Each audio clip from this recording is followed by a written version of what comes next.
helps us. See further. Share joy. Learn more. Worry less. Welcome to the next generation of communications. It's very cool. It's for real. Right here, right now. This is a good thing. They say it's a whole new world. We say, welcome to it.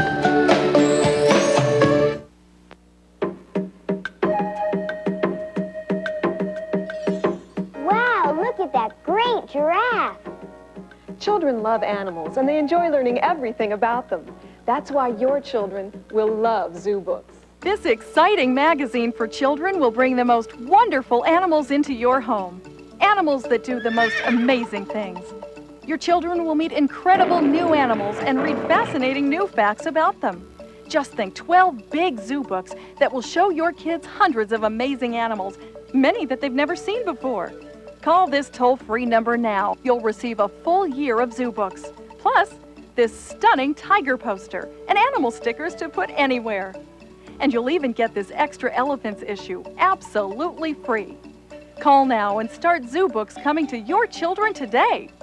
To order, have your credit card ready and call 1-800-451-3900. That's 1-800-451-3900. This is a good thing. This is about moving as fast as you need, or as slow as you want. It's about understanding and insight and staying connected and the joy of a shared experience. It's connection. It's a whole new way to look at the world. Welcome, and a whole new world to look at. It's great to be connected. Every day you are faced with important decisions. Choose the right path, and your dreams for the future could all come true. Now you can discover what your future holds. You can lead a happier, more fulfilling life. All it takes is a simple phone call to the New Life Psychics. My whole life turned on my consultation, and my life has changed in many, many ways. I definitely would pick up the phone, and I feel that he helps me.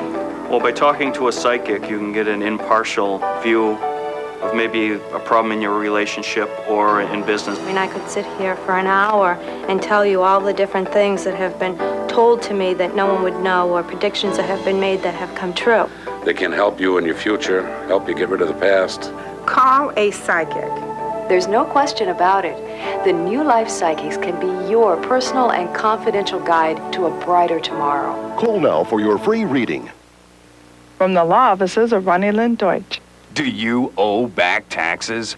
Business or personal, the IRS is now reconciling back-owed taxes, levies, liens, payroll taxes, as well as penalties at a fraction of what's owed. Qualified tax professionals will negotiate and resolve your tax nightmares. Call now before the program ends. We can help, and all calls are confidential. Call 800-474-4342. Some people have an excuse not to watch Chat 24.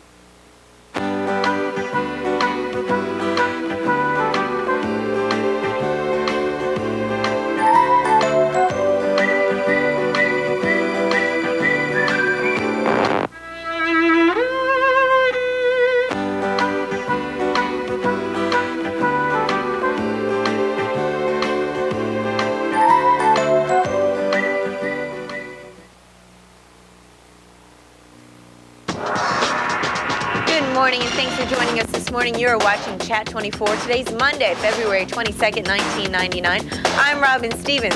Should the military lower their standards in order to get more recruits? We want to hear from you. Gil. I'm Gil Spencer, and we're here at the Media Inn in Media, Pennsylvania. We're going to be talking about dropouts and the military standards. We're also going to be talking about JFK and the assassination. The FBI wants to relook at some evidence, and they want DNA testing from the Kennedy and Connolly families to do it. We want to hear what you think about these things here on Chat 24. You can call us at 1-800-766-2420. Join us today.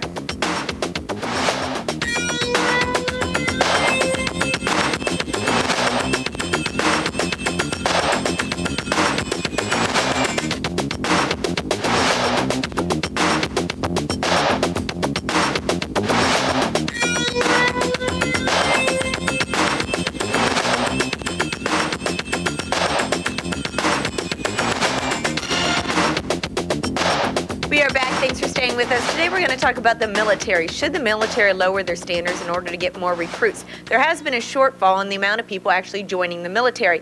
Some people say it's because of the strong economy. Other people say it's just not as attractive as it used to be. But what do you do? How do you get more people to join the military? Do we need more people to join the military? That's another question altogether. And if so, should we start lowering the standards? Right now, I believe 10% of the people in the military do not have a high school diploma. They have their GED, but they do not have a high school diploma. Should we actually lower the standards? Who do we go after? And who would actually want to join the military right now? Give us a call. We want to hear from you. This is your show, 1-800-766-2420. We're also talking about the Kennedy assassination. They're looking into, of course, there's been a number of theories over the year, but now they're looking into actually getting DNA samples from the Kennedy relatives as well as the Connally relatives to compare with other things that are going on to possibly explain if there's a whole nother theory altogether, maybe the fact that there was two shooters, or is there a fourth bullet that no one's been able to find? Again, we want to hear what your theory is on the Kennedy assassination, and should they continue looking into this? I think that's a question that can be very easily answered, and that is they will, whether we want them to or not. The investigation will go on. Gil, what do you think of some of these things? I think a lot about a lot of these things, but I wanted to mention we have a little trivia question for you. And it's going to involve a new stamp and what's on it. If you can guess that, we'll be very impressed. We also have some guests. We have a musical duo who will be entertaining you called Slezmad, and they are a acoustical, local band, an acoustical group, and stay tuned for them. And we want to know if you know what Richard James invented that is going to be on a new stamp. That is on a new stamp. And if you can tell us that, we will give you our heartfelt congratulations. We have a caller already. Hi, Deanna. Thanks for calling us today. What would you like to talk about on Chat 24? Deanna? Hi, Deanna. Okay, I guess she's not quite ready yet. Deanna, are you there? Okay, but we do want to know what it's going to be on the stamp. It's already been printed, it's out there, and it's something, I guess it's safe to say, it's from the 70s, would you say? Oh, no, it's from the 40s. Oh, well, it's from to the me 40s. it's from the 70s. Yeah, to Gil, it's from the 40s. Well, I mean, that's when it was invented, and it was Richard James, an engineer from Hollingsburg, Pennsylvania, Pennsylvania, and we have Deanna now joining us on the show. Deanna? By yelling at her is not going to get her to talk. She's there. Can you hear me? Yeah, hi Deanna. Thanks for calling us. Hi, how are you? Good. Well, I don't know what Mr. James invented, but your heartfelt thank you would be just great, Gil. Well, you always have that just for calling. What I did want to talk about is, should the military lower their standards? Right. My husband's in the military, and he just happens to be a flight chief who handles the Philadelphia region for recruiting. Mm-hmm. Okay, what's he say about the recruiting? The standards can't get any lower, Gil. The problem is that the kids can't pass the daggone test. Okay. So what does that say? Well, the other thing I'd like to say about it is that, that's not why they're not going in the military. They're not going in the military because the government has cut our benefits down to nothing. We're not making any money. Our military members are not up to the standards of, orthodontists that are out in the real, what we call the real world. Right.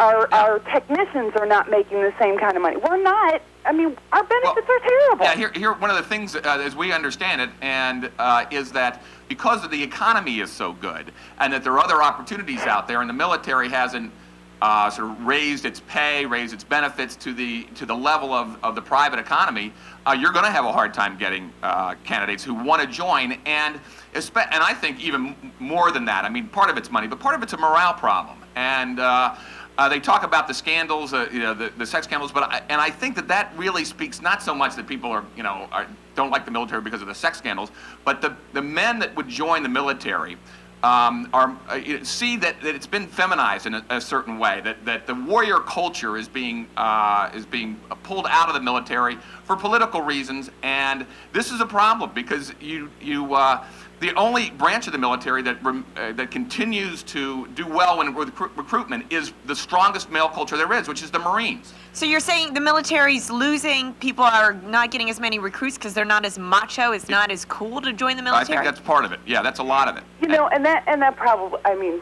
maybe to a certain degree is true, but I mean, when my husband is out in the field and he's doing school visits and he's talking to these young college kids and he's talking to these young high school kids, that is not the case.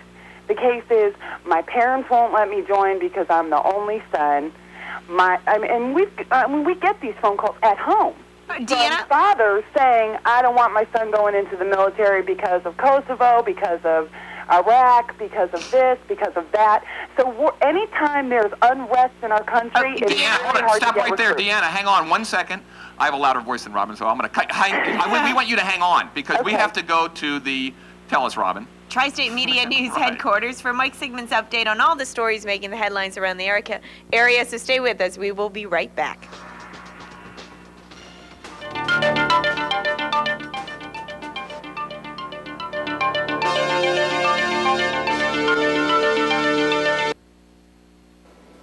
Investigators are crawling around the scene of a deadly Allentown explosion, and today is the closing scene for film critic Gene Siskel.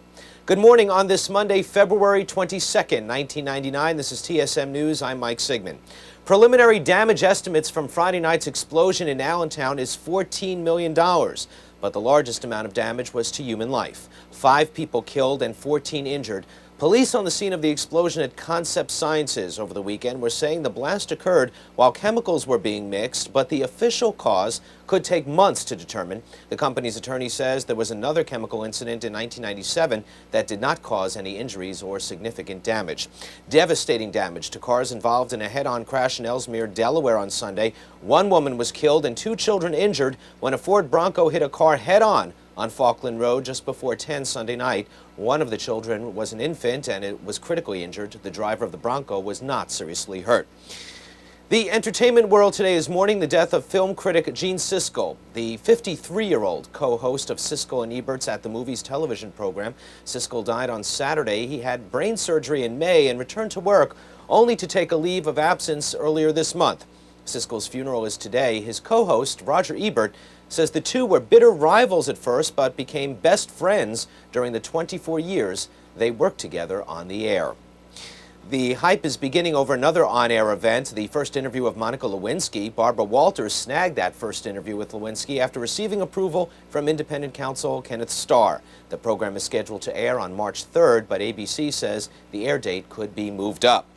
The Toyota Camry and Honda Accord have moved up to the list of the make that the 25 most stolen car list. 21 of the 25 most stolen cars last year were made by Japanese automakers, and the top 10 most stolen cars were all Toyotas or Hondas.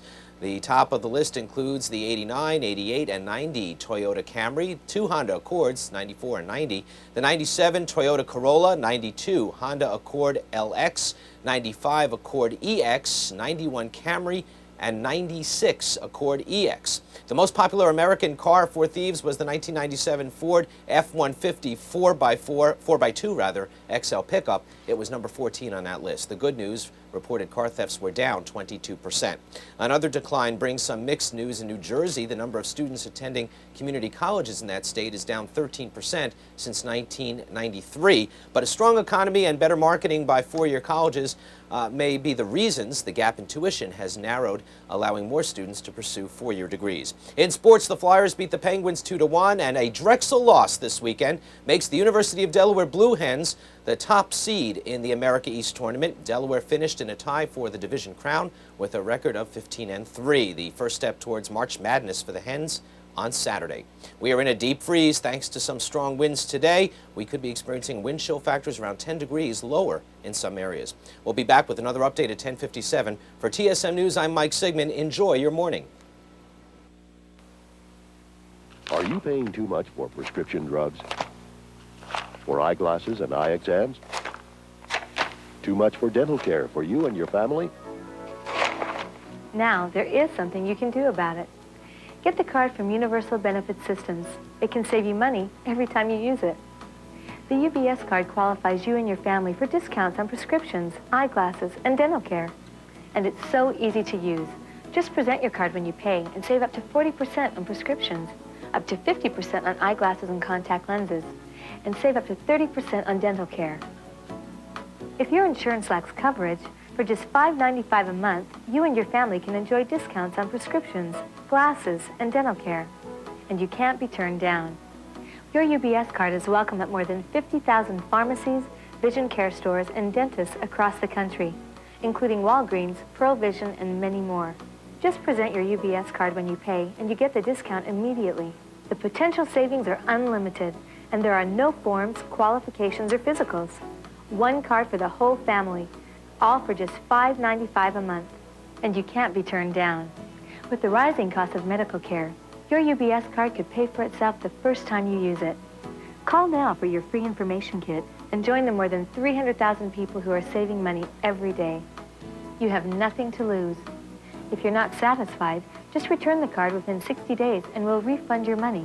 No questions asked. This is a smart plan and an easy one. Just show your card when you pay, and you pay less. Call 1-800-493-1313 for your free information kit or to join UBS now. Save on prescription drugs, eyeglasses, eye exams, and dental care for you and your whole family. Remember, you can't be turned down. The potential savings are unlimited. Call 1-800-493-1313 now.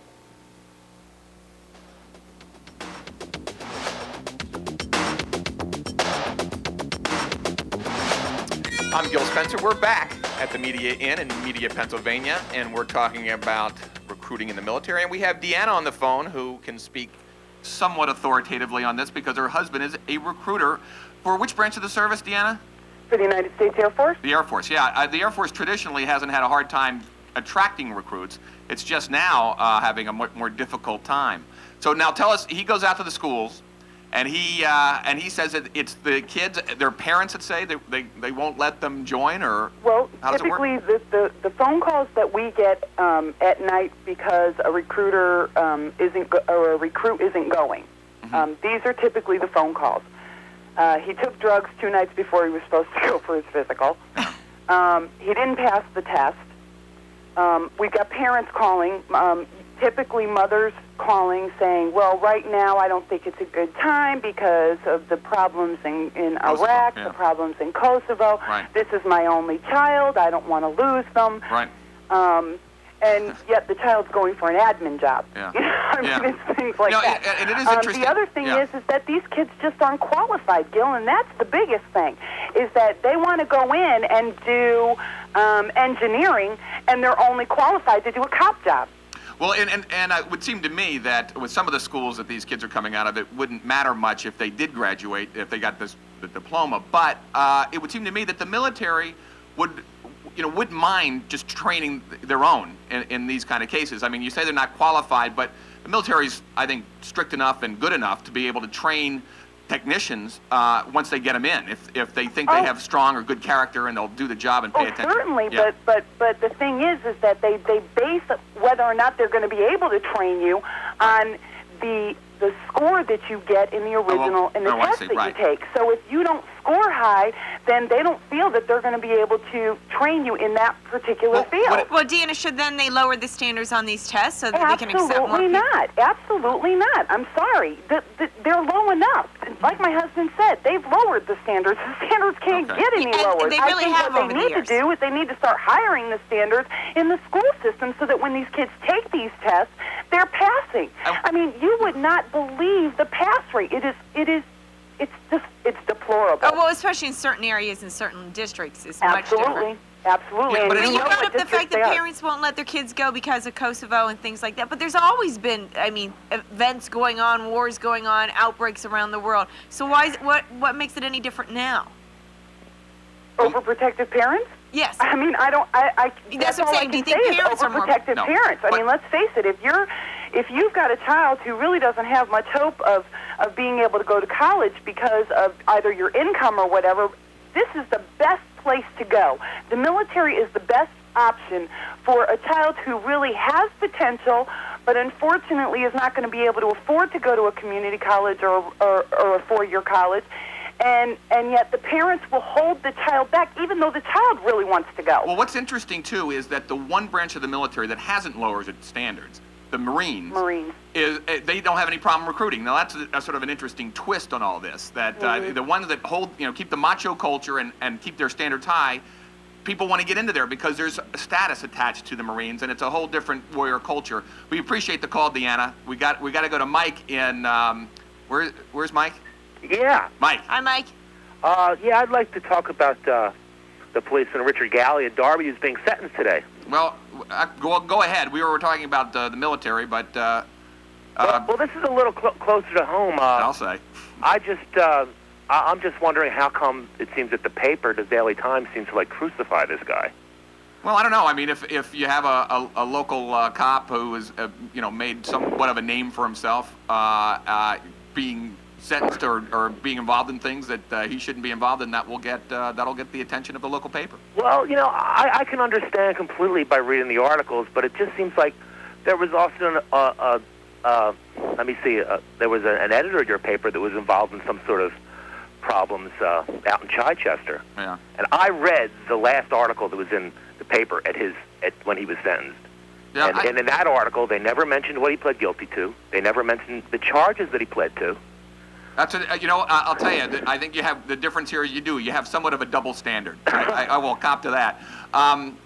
We wanted to talk about other spin stuff. Doctors were in charge of that story, and they're in charge of the Galley story in the opposite direction. Well, the difference being, when you're talking about a police officer who has the power to lock people up and well, we're is also a controversial talking about figure. a crack-addicted prostitute Well, that's making the charges against him, and a 10-year-old girl.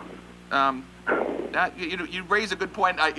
If we were doing a show about that, I'd talk more about it. A sweat? Am I making you squirm? Not really. It's just that we're not talking about that. You want to call me up at the office and talk about this stuff? We go to a tri-state area that's not going to be particularly interested in this. But I'll talk to you about it, Mike. But Mike, do you want to talk about any of the subjects going on? I mean, do you think the thank military? I'm just waiting to hear from the sentence, see what happened at the sentencing. We'll find out. Okay. Read the Daily Times and you'll find out. All right. All right. Thanks, Mike. We're talking about the military and the lowered standards. Deanna checked in. Her husband is a recruiter, and I thought she made some pretty interesting points that they have fairly low standards as it is. But it would seem to me that the testing on these, that the tests that they give, would be more important than whether or not they got a high school diploma, and should be. That the high school, if they want to get rid of high school diplomas, that would make more sense to me. Because of the problems in high schools and the various reasons kids would drop out would not necessarily be the kind of reasons that would disqualify them from a career in the military or being interested in the military. The testing, whether they're competent, whether they're even qualified to learn the things that they need to be taught in the military, would be more important.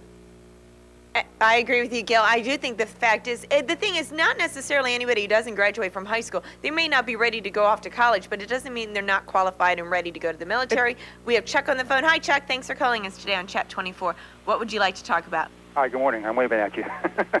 Good morning. Thanks for joining us. Good morning. How are you? Good. That's good.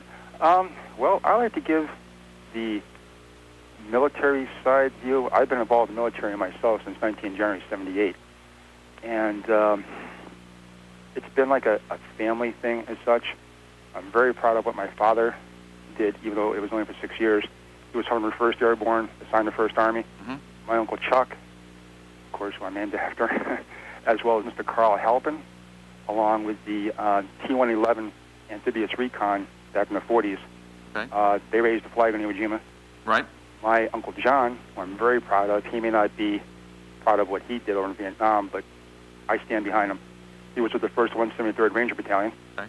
What do you think about the standards and the difficulty in attracting qualified people to join the military? I think it's laxed. I'm sorry. I'm from the old school. Mm-hmm. I knew what I was getting into.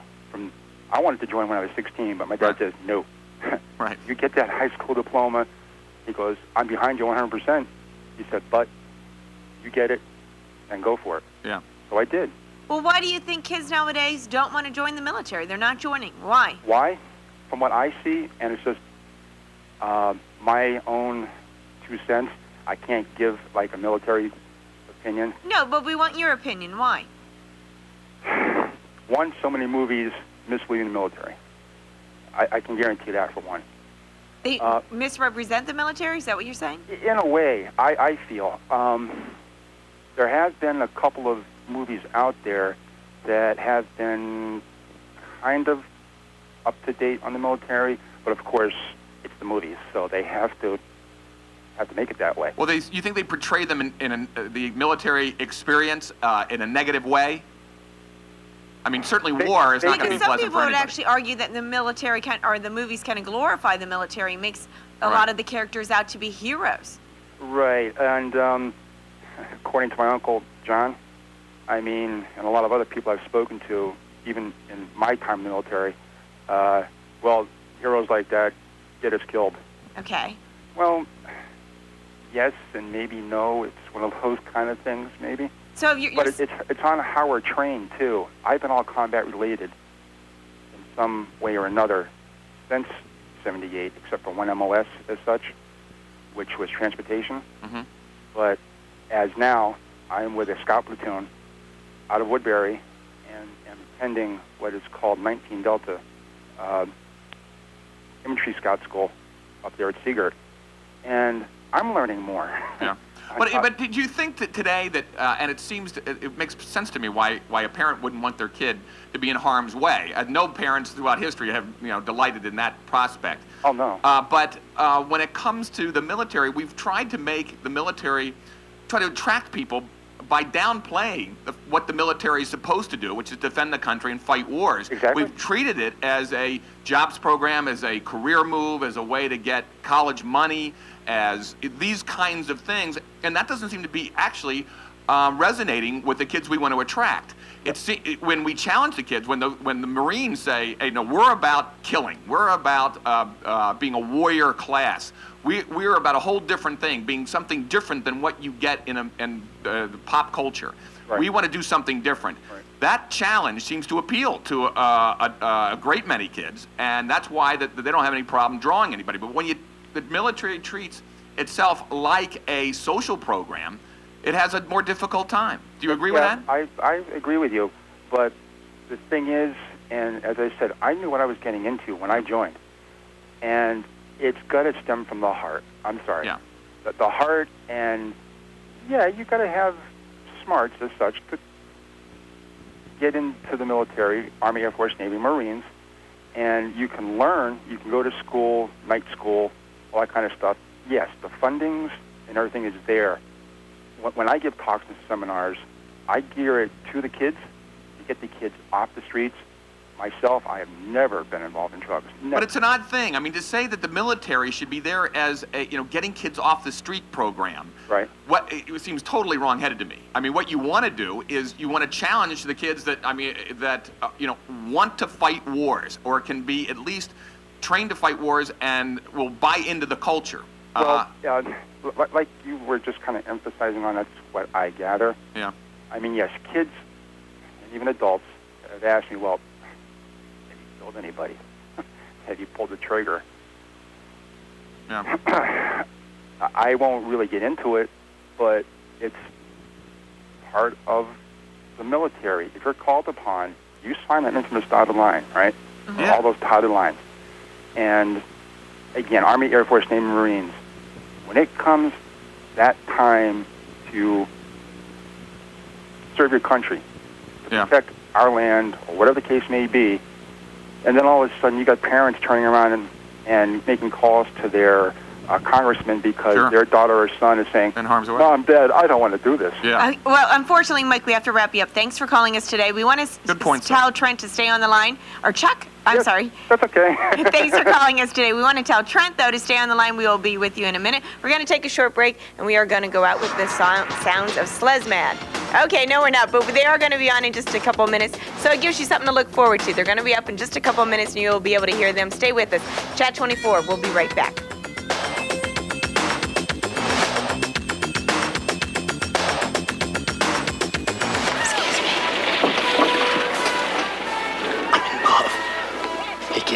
Boyfriend wants to know if that girl will go out with him. Pass it down. Hey, Grandma, ask the girl on the end if she wants to go out with this loner. The young man wants to know if the girl over there is a donor. Somebody wants to know if you're an organ and tissue donor. Yes. Hey, Me too. Are you a donor? Make sure your family knows your decision so there's no question later. Now Suburban Cable connects you to your favorite people, too, with paging. No matter where you are, no matter where they are. The company that connects you to your favorite TV shows now keeps you connected to your friends, family, and business. And with our low prices, you don't have to be rich to be well connected. It's easy. Just call 800-885-BEEP. Welcome to paging from Suburban Cable. It's great to be connected. She is one of America's toughest drug enforcement agents. Last year, she helped convict 90 drug dealers, seized several tons of crack and marijuana, and closed down 10 major drug operations.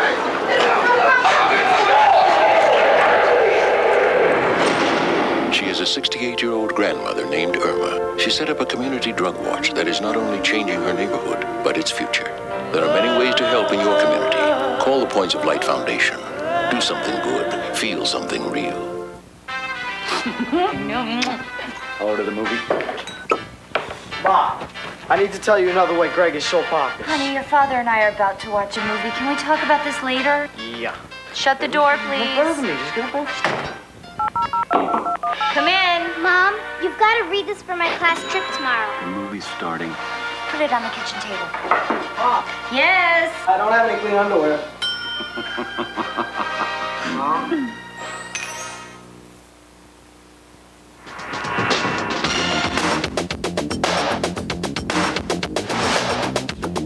We are back. Thanks for staying with us. I'm being joined by SlezMat. Thanks for coming down and being on our show today. Tell us a little bit about yourselves.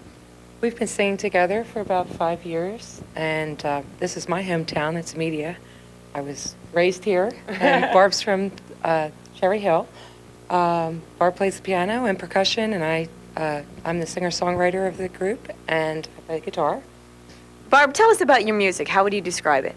We're an acoustic rock original duet. We cover other bands as well to fill up a show, but mostly we're promoting original music. It's acoustic, it's rock, and easy to listen to, fun to sing along with. Not heavy, I would say. How'd you guys get your name? Tell us about that. Well, we were pretty well known in the immediate area as the Damsels, and we couldn't use that name anymore, so we flip-flopped it, and it's SlezMat is the Damsels backwards. So we figured nobody would have that. Absolutely not. Now, who do you guys like to listen to? I mean, who do you look up to? Do you is your music after someone else's music? Well, I have a lot of influences. Carole King, I grew up with Carole King and Carly Simon. More recently, Bonnie Raitt. She's more on the rocky side, and I really like the harder edge to the music. I don't know. I would say, again, recent influences, Katie Lang, Natalie Merchant, a little more of the higher, purer sound. She has a little bit more of the raspy, gutsy sound. So we work well together. It's a nice contrast, yet it's a good blend. So I think that it's a good pairing. It works well for us. Well, we're going to take a listen to you. What are you going to play now? Is it from your new CD, which we're going to hold up? Is it from the CD, SlezMat? Yes, this one's one of the ones we recorded recently. This one's called Miss You. Okay, let's listen. My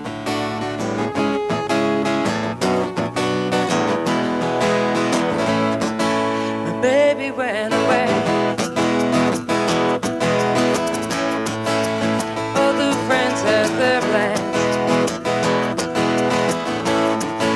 It's more than I can face. Situation's out of my hands. I got a pocket full of quarters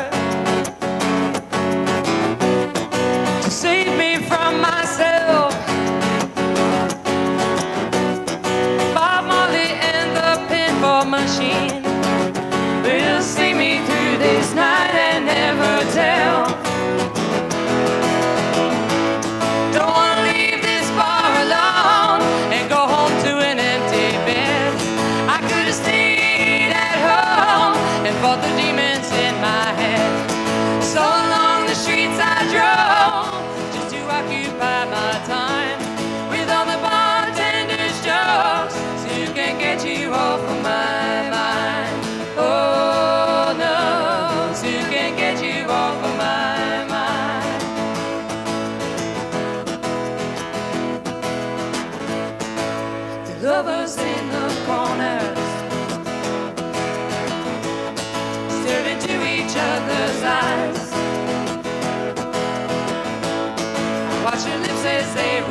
all the demons in my head.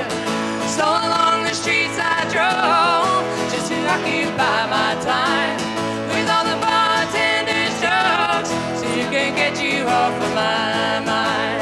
Oh no, so you can get you off of my mind. Oh no, so you can get you off of my mind. So you can get you off of my mind. So you can get you off of my mind. Oh no, so you can get you off of my mind.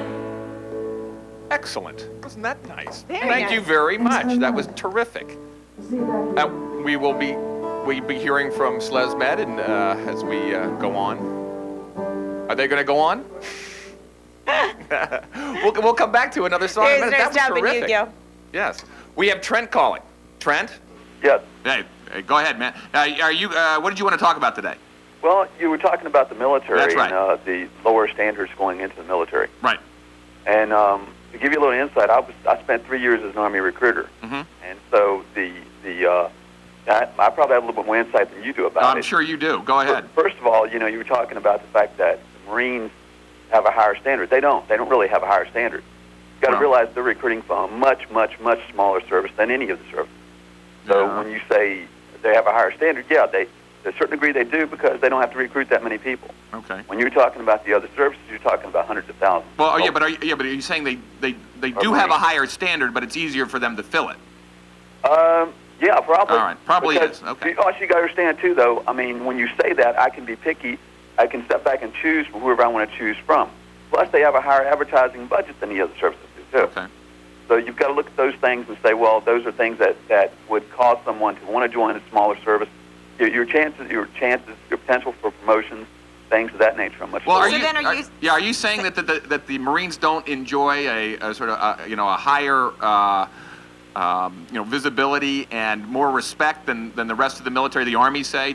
Don't the people in the Marines have a somewhat different culture than you'd find in the Army? No, not really. Not at all? Not really, because when you really look at it, deep down, they're pretty much all the services all offer the same basic thing. And what you have to realize is that when we recruit for the different services, when I was a recruiter, when we all recruited for the different services, we recruited for a specific need, for a certain type of soldier, for a certain type of Marine. The Army, the Navy, and the Air Force recruit for bigger services. Right. But the point is, but what I want to ask you, Trent, why are they not getting the people? Why are people not joining the military, no matter what the service? Well, the first numbers of all, you got to are realize down. one thing that's happened. When we downsize a little bit too much, and that's what most people don't understand. Now we've downsized way too much. When we went down below 500,000 troops for some of the services, that's just that's just too low. The goal was to go down to 300 and some odd thousand soldiers, 300 and some odd thousand airmen, 300 and some odd thousand naval personnel. And what happened was that's just a much, much lower force than what we need. So what's happened is they decided that they go to a younger force. And so they wanted to recruit to make up the difference. Now they realized they went too low. Okay. So now they have to make up the difference. And it's almost impossible to do. And what's happened is it's not that we're recruiting any different than what we did before, and we're not getting any less than what we got before. The problem is we need more because they've reduced the service by so much. There's no veterans anymore. There are less veterans than there ever were.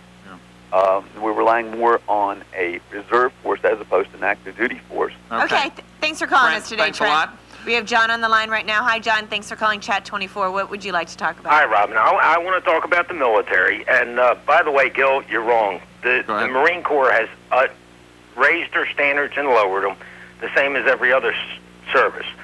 What happens is you have what they call a quota. Right. For example, each state, their National Guard, has a quota. A certain amount of men they have to have in the regiment to be qualified. They have A, B, and C. Okay? Same way with the Army. They have a certain quota that they have to maintain. And what happens is the higher echelon comes down through the chain of command for the AFQT, which is the Armed Forces Qualification Test. All right. Okay, right now it's a 31. Okay, and I've recruited for 10 years. Yeah. And I've went from accepting people with a Category 4, which is the lowest, to a Category 1, which is the highest. Right. And what happens is, if your strength falls below a certain strength, you're going to take in those people that you wouldn't normally take in. Well, we don't want to be too technical on this aspect. Why do you think we're having such a hard time attracting young people to the military today? Well, the thing is, you don't have a hard time attracting them. The people are out there. It's the I told your producer, or the person who answered the phone, right. She asked me, should they lower the standard? They're going to have to. Right. And I'll tell you why. If you take in contrast the prison system, right, they're going to what they call a boot camp, right, to rehabilitate these prisoners. The same thing is true with the military. You go through a boot camp. And Gil, let me explain something to you.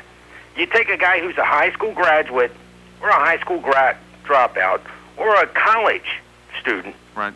They all make the same test score on the test. The high school dropout is not accepted. Yeah. The high school kid is accepted. And the problem is this. Sometimes you have a guy who dropped out of high school who scores higher than a kid that graduated. Yeah, that's why I would say that you want it. Yeah, what you should measure it on is not what they did in school, but what they do on the test. But my point is this: the highest quality person should be the combat soldier, and anybody that calls you up the rest of the day, ask them. You know what the lowest score is for? Combat soldier. Oh, I see what you're saying. Okay. Okay. All right. You can take a bullet Yeah. and be the most educated person. Right. But if it doesn't take a scientist to fill gasoline into a truck, but do you know what they call him? You know what they call a service station attendant in the military? No. A petroleum specialist. All right. All right. You know what I'm saying? I hear what you're saying. So Yeah. what I'm saying Okay. is, if they would just lower the standards to, we will accept you, we'll put you through boot camp, Right. and if after boot camp you're not qualified to We'll kick you help out. us, then we'll let you go. John, Okay, thanks for the call. Yep. We have Don on the phone now. Hi, Don. Thanks for calling us today on Chat 24. What would you like to talk about? I'd like to talk about the military also. Gil, how many people in your organization were hired last year that didn't have a high school education? Not many. None. Probably none. I'll tell you none. Right. Because I've been both as a listed person in the Navy and an entry-level person in the industry. And I will tell you this, the military throws much more responsibility and requirements on you than industry ever does. In terms of the recruiting at no, the in terms recruiting of level? responsibility once you get through Well, that's true. boot Okay. camp and the specialized school. Now, I can't speak for the grunt and the infantry, but I can speak for the specialization in the Navy. Right. And if I didn't have the ability to communicate when I went into the Navy, I could have never survived. And I learned that communication skills in high school. Well, are you saying, though, I mean, there are people who drop out of high school that can communicate reasonably Yeah, well. but one of the things the military looks at the high school diploma as a sign of sticking to it and accomplishing. That's right. The And same that's thing what that they we do want. with a college education in our business. But it really doesn't tell you whether somebody's going to be a good writer or not, just because they have a college sure, education. But the cost and the both in dollars and in the agony of getting rid of people, of finding that 1 in 1,000 that dropped out of high school that may have dropped out because of reasons other than lack of desire or lack of ability are pretty difficult. And this fellow that was on before said they ought to go through boot camp and then drop them out. In today's legalistic society, there would be so many lawsuits and so much entanglement that if you don't cut them off at the door, you're not going to get rid of them once you get them into the system. It would seem to me that the military, the military has the power to... The military very easily could get rid of them Oh, if they no, didn't make don't ever think that in today's world. My son just came out of the military as a military officer, and the legalistic things that he faced with his soldiers were incredible. People have got a naive idea that the military controls their people with a firm hand and things like that. That's bygones. That is naive. Well, certainly, any civilian that thinks that the military controls their troops as they did 10, 15 years ago is got their head stuck in the ground. I'm sure that's true, and you certainly, and we thank you for the call. We're going to go on to somebody else. But as far as the military, controlling their people, it's relative. I mean, when you look at society overall, certainly the military probably has been infected somewhat with our culture of legalisms and lawsuit regulations and following orders and that kind of stuff. But in general, if you look at the military, certainly if you look at the Marines, you'll find a different culture than you find in America, and you don't find generally people being able to sue each other left and right. But we have another caller. Yes, we do. That's why the young people don't want to go to the military. They're not used to structure or discipline, and they don't want it. Well, yeah, but they may not be used to it, but a lot of kids do want it. A lot of young people do, and a lot of people would sign up for it if that's what they knew they were getting. And there would be a washout rate.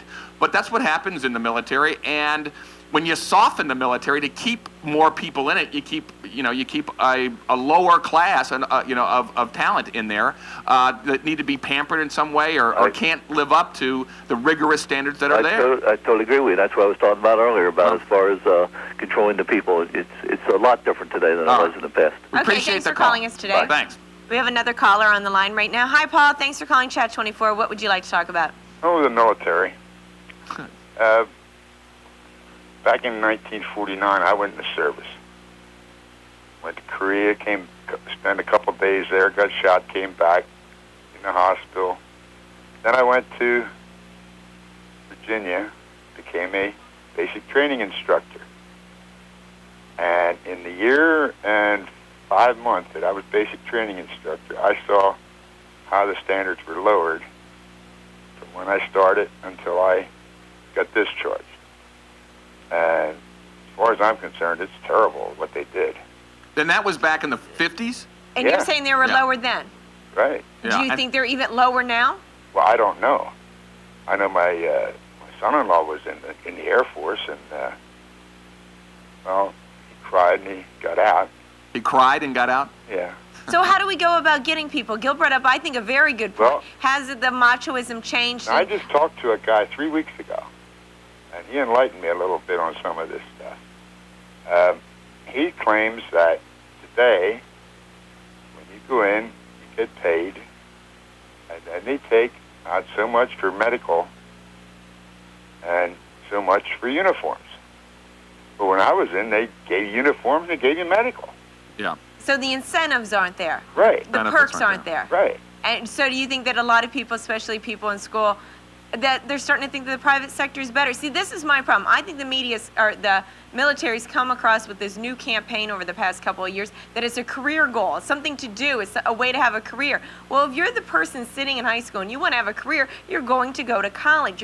You're trying to reach a group you were never going to get to begin with. True career people who want to become lawyers are going to go to college. So I think they advertise themselves the wrong way. They should have advertised themselves as this place that you go and you can become a hero, you can do this and that, not as another option. Well, you're thinking about Temple or think about the military. It's not the same crowd of people. Right. Well, my oldest daughter went to ROTC college, and she wouldn't. I told her she ought to go in, and she could have had a good job with her what she was studying. But she says no. She says I'm going to be a teacher.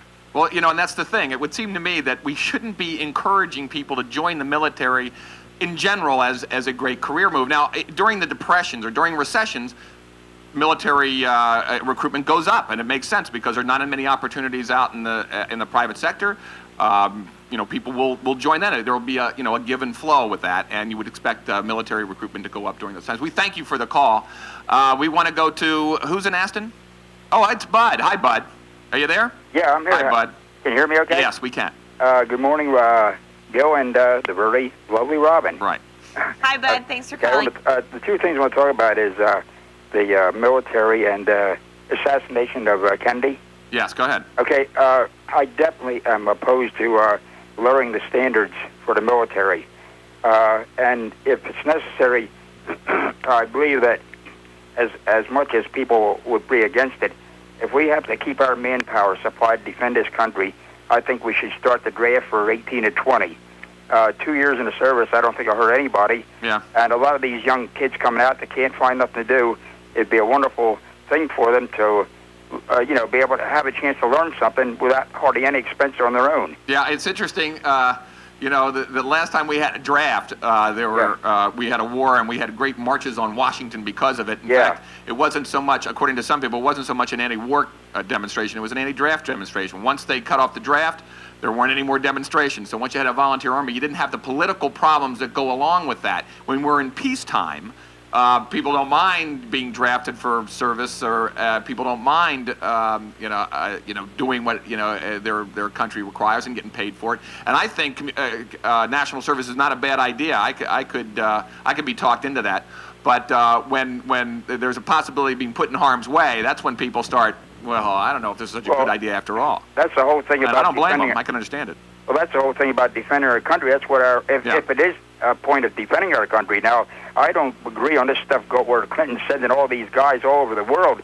We're going to be stretched too thin. We wouldn't be able to defend this country if we had to. Well, and that's another thing they brought up about Bill Clinton, that is, who wants to join the military when you have a draft dodger serving as your commander-in-chief? That's got to be a demoralizing thing for some people. And it's certainly, from what I understand from people in the military, don't have a whole great deal of respect for their commander-in-chief, although it's demanded of them to act as if they do. And on the Kennedy assassination, nobody's talked about it yet, I don't think, have they? Not yet. We appreciate you jumping in on it. Okay. First, I think that the Kennedy assassination should probably be let alone. I think they did just about all they can on that. Yeah. But, Robin, go back to Friday. Didn't you have something on historic moments on TV?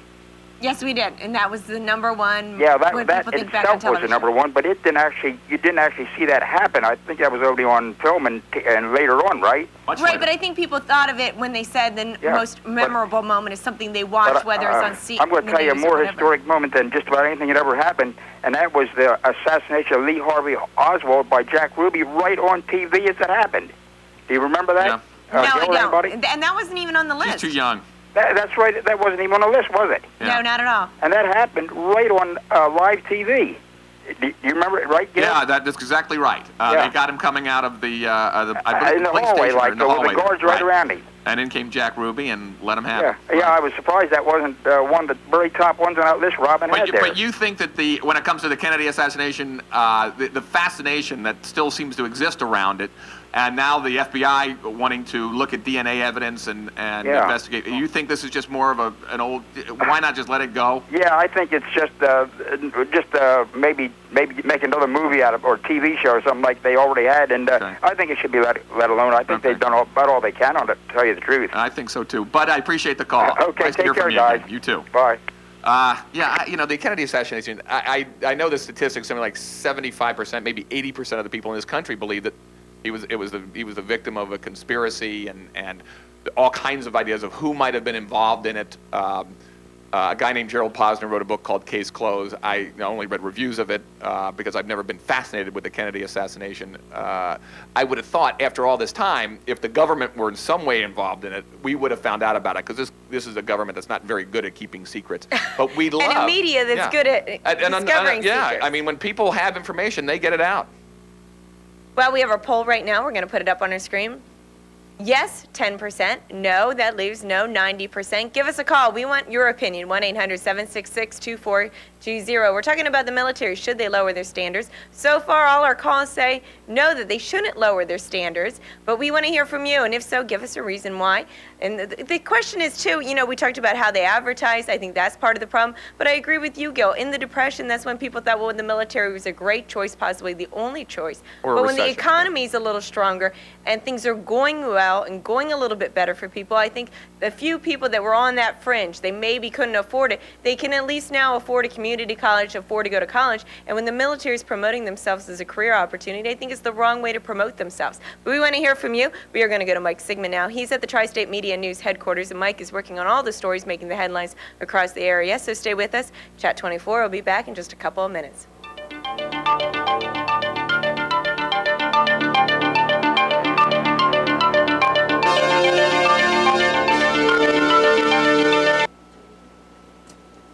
We avoided the snow, but there is no avoiding the cold today.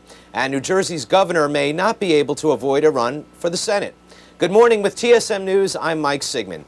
Today will be one of the coldest days so far this winter. It looks pretty out there, but the wind will make it feel like temperatures are in the single digits or below zero in some parts of our viewing area. The National Weather Service says a cold front is sweeping through the region, and it is not likely to warm up anytime soon. Tonight will dip to 10 degrees under clear skies. A New Jersey teenager is facing murder charges. Police say he shot his mother 6 times while she watched television last Saturday because she would not let him go out to celebrate his 17th birthday. Police say Rainbow Michael Hefner of Ocean Township then took his mother's credit cards and her car and went to the malls to see a movie and buy sneakers. He then reportedly fled to Northeast Philadelphia, where he formerly lived with his father. Police found his mother's body last Saturday buried under a pile of clothes with a television placed on top. Murder defendant number 2 goes on trial today in Indianapolis for the killings of a minister and his wife who used to live in this area. 16-year-old Sean Rich is being tried as an adult in the axe murders of Reverend Frederick Matthias and his wife Cleta shortly before Christmas in 1996. His 19-year-old co-defendant pled guilty to the murders last month. The Matthiases went to school in Milton, Pennsylvania, and Reverend Matthias was pastor of Westminster Presbyterian Church in Wilmington for 18 years. Recently defeated U.S. Senator Alphonse D'Amato of New York says he is considering another run for office. D'Amato told Fox News Sunday that he, too, is considering entering a race that could include New York Mayor Rudy Giuliani for the Republicans and Hillary Rodham Clinton for the Democrats. And New Jersey Governor Kristi Whitman says she will decide within the next couple of months whether she will run for the United States Senate in the Garden State. The pressure is on Governor Whitman ever since the announced retirement of incumbent Democrat Frank Lautenberg. If Toyota Camrys and Honda Accords are popular with consumers, then it should not be a surprise that they are coveted by car thieves as well. A recent insurance industry list shows that Japanese models are the most often stolen cars in 1998. The top 10 are either Toyotas or Hondas. The favorite American target for car thieves was the 1997 Ford F-150. It was 14th on the list. And the push is on to speed up the completion of the new Liberty Bell Pavilion in Independence Park. As you know, the Republican National Convention is coming to Philadelphia in the year 2000, and Pennsylvania Senators Arlen Specter and Rick Santorum want the city's historical sites ready for national exposure by then. The senators are unveiling a plan this morning to complete the project in the next 6 months. In sports, the University of Delaware Blue Hens clinch a tie for the top of the America East. They finished with a record of 15-3, tying Drexel, but Drexel's loss on Saturday makes Delaware the top seed in this coming weekend's America East tournament.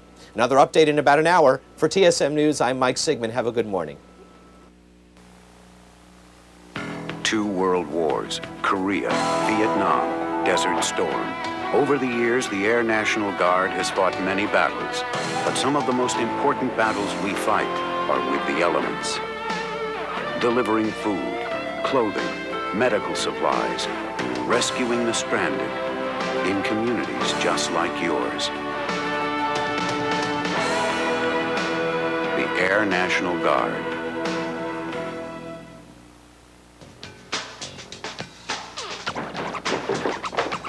Got anything to eat? Hummus. Where's your mom? Working late again. You wanna watch TV? Okay. Something really good on it. Yeah? What is this? It's not working. Oh, that? It's working. Now what do you want to do? I don't know. What do you want to do? What would you do if you had to choose between the buffalo and the giraffes? Between a flower or an elephant? What would you choose? What if you had to decide between a 100-year-old tree and a 1,000,000-year-old beach? Between drinking clean water or breathing clean air? Would you make the right choice? Would there be a right choice?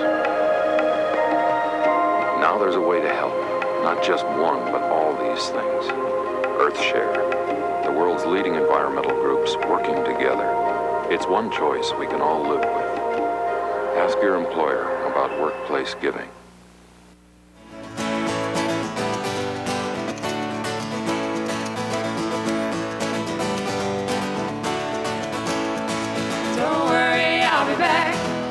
on the courthouse wall. Don't worry, I'll be back.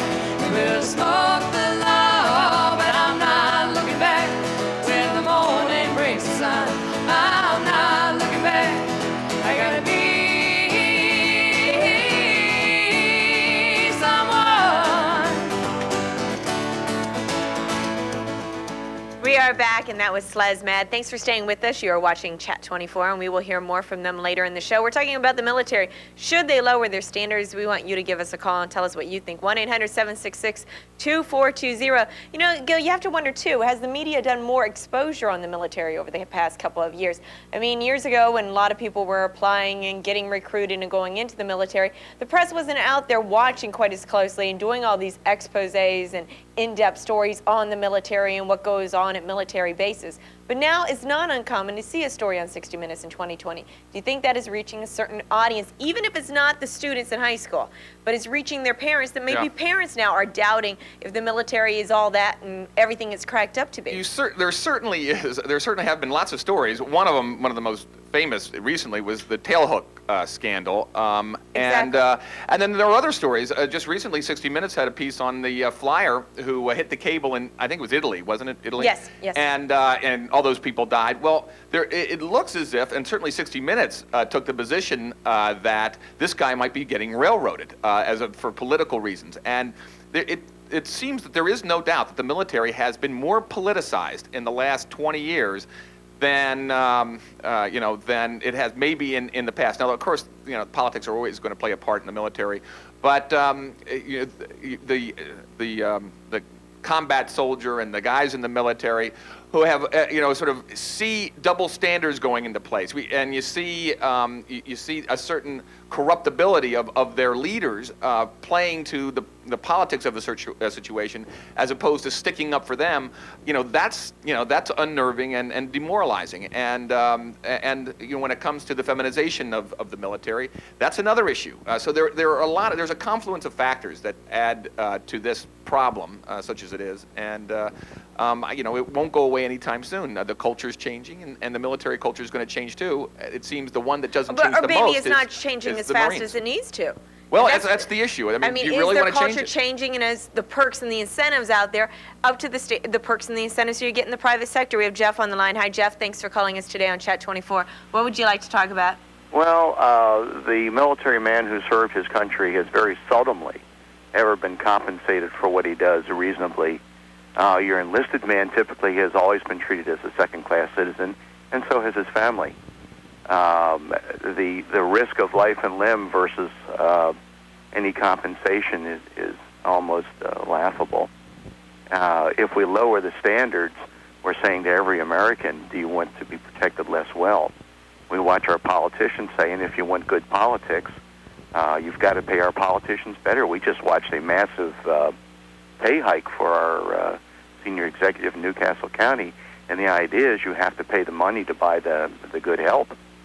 And there is, I've heard that theory not just in politics, but even in the corporate world. Well, and I don't believe it. I don't buy it. Do you really think that? I don't believe that. Yeah, Believe me, I don't think. If someone wants to serve their country in politics, they'll serve it for all the right reasons, and there are plenty of bennies and perks on the side. The idea that paying a lot of money gets you better government, I think, is an outrageous sin. It's been shown. It does not work. It doesn't work. It's been shown not to work with teachers either. No. That raising the teachers' salaries doesn't necessarily get you better test scores, doesn't get you better teachers. No. Now, that's an interesting question. So how do you do it? How do we... people do things for different reasons, but status is one of those things that being well thought of by your fellow man is something that drives that people. Whether they get the prestige factor is somehow the military during the Desert Storm. I think the recruitment went up. People joined more because it had a higher status, and people thought better of the military. Yep.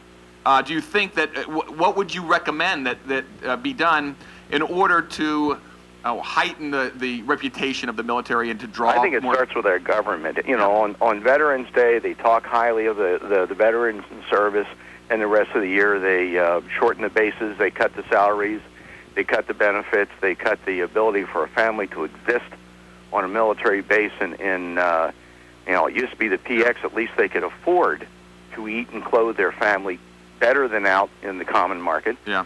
But they've cut all that. So to be a military person, to be a military family, and to be treated as a full citizen doesn't equal. But doesn't that change what you're saying in a way? I mean, I think it's natural for people to resent not being paid as much as they can make in the private sector when they do something important. That's natural. Yeah. But if that's what you're saying, well, look, if we pay you more money, then you'll How about you'll be a better more thought of. lifestyle?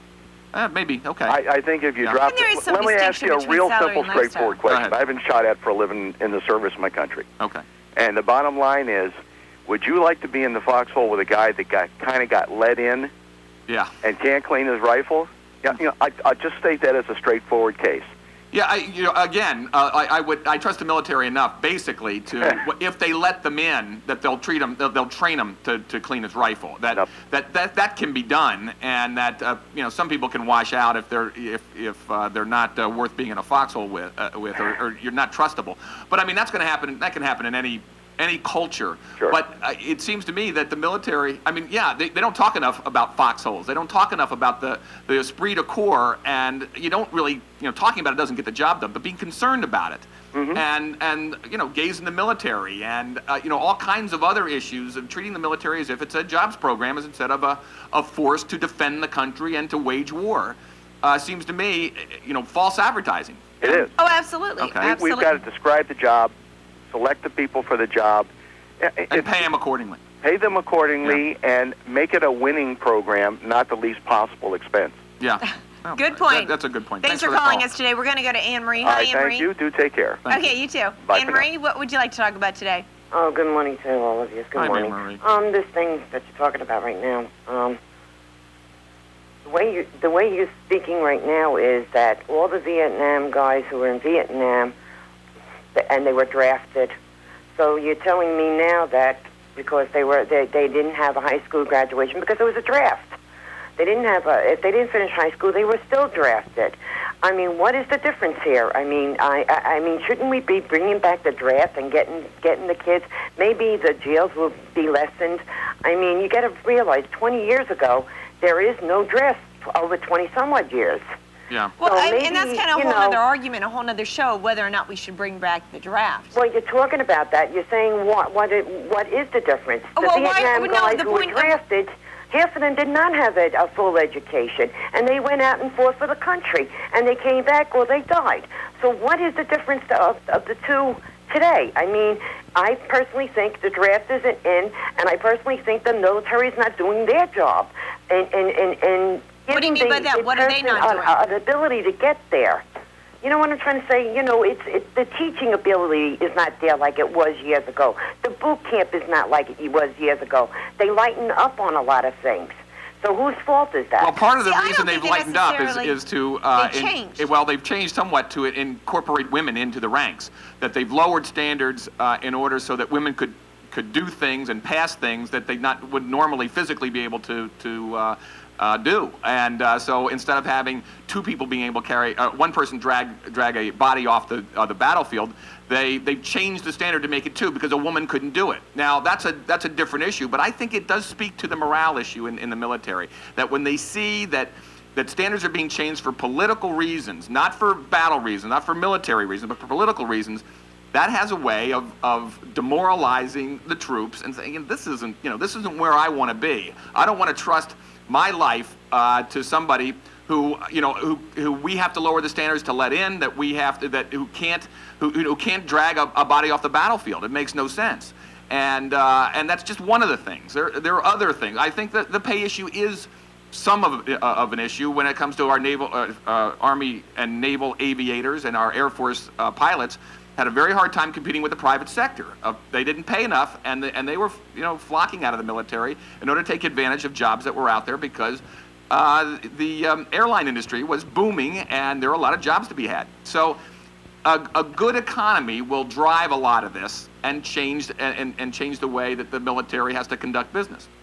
Well, I strongly believe that, and I really do, that the draft should come back somewhere, somehow. The draft should come back. I mean, you're talking about veterans, and you know that half the veterans did not finish high school because they had to go out and work. You're talking about my brother's days in the Vietnam War and stuff. I mean, he didn't finish high school, but he came back You know, I mean, you know, the standards are getting too high to pay. Maybe it's about time that they look into things and you know, I understand the navigators and everything else, the high-ranked people and everything else. Fine. If they got to get paid more, they get paid more. Okay. But everybody should be treated equal. You're talking about equal now. Thanks, Anne Marie. I do wonder if we appreciate the call. I do wonder if the draft, whether there would be political opposition, the opposition would be so severe that it would make it politically impossible, or whether young people today would actually say, okay, I'll do my 2 years. If everybody has to do it and it's an equal kind of thing, the draft were there and everybody goes in and does their time, whether that would be acceptable to the American people. But the thing is, I don't think it'd be kids. politically supported. Well, that's the question. I have it. My tendency is no. I mean, people are being. It certainly won't be with Bill Clinton, but I would suggest this. He'll be gone. What about if John McCain were elected president? And here's a man who's going to run for president. Here's a man who spent 5 years in a Vietnam prisoner of war camp, and was used by the Vietnamese in order to try to bring an end to the war and try to coerce America to give in to all kinds of stuff. Well, anyway, this guy is a true American hero, and his what he went through and the torture he went through was really something that he doesn't dwell on, but will be brought up during the campaign by not just his handlers, but by the press that he attracts. And that kind of sacrifice and putting yourself up to that is a challenge to young people, and might be the kind of leader that would be more encouraging of that kind of service, that kind of volunteerism. Now, that would be volunteerism. Whether they would accept a draft is something else again. But I think they'd be more likely to. We have a caller on the line. We want to get you on, then we're going to take a quick commercial break. Hi, thanks for joining us today. Hi, Warren. Marvin, I'm sorry. Hi, Marvin. Okay. Real quick, tell us what you want to say. Well, I can't quite agree with a lot of the philosophy that is expounded here. I was in World War II, and I was, not to get on my case, but we respected the United States. We respected the service.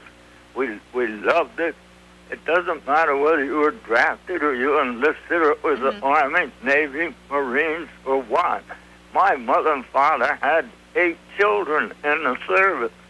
And they were proud of every last one of us, whether we come home crippled or were okay in one piece. But we were all proud of the country we went to war for. Today, children don't even educate towards the possibility of this country not just being a leader in the world is not our objective. Our objective is that other countries of the world look to us as a role model. That's exactly right. I do think that element of pride is gone. And that's why one of the great bestsellers today is the Greatest Generation by Time Brokaw, and he talks about the war generation that you're a part of, and the sacrifice. But there were myths that there were things that people didn't know back then, and there was sort of a blind faithfulness in the country, and that served the country very well. I think we're a little more cynical now, and skeptical, and it's going to be tough to have the kinds of kids. We should teach it in schools to civics and the sacrifices that have been made. Kids are jaded a little bit now, and we could do more to. But it's going to be a tough hurdle to get over. Thanks for calling us today, Marvin. We appreciate your input. Good point. We are going to take a short break, and we are going to go out with the sounds of Slezmad. Stay with us, Chat 24. I'll be right back. You're gonna call, just call me. If you say you'll be there, just be there. I tried to call you, weren't at home. I'm tired of staring at the phone. I'm not waiting here for long.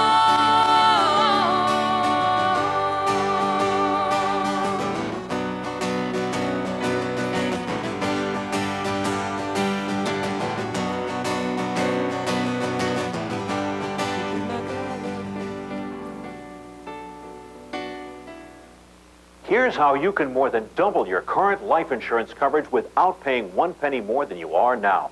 Simply call Best Quote. We'll prepare a free comparison of 5 super low rate policies that meet your specific needs.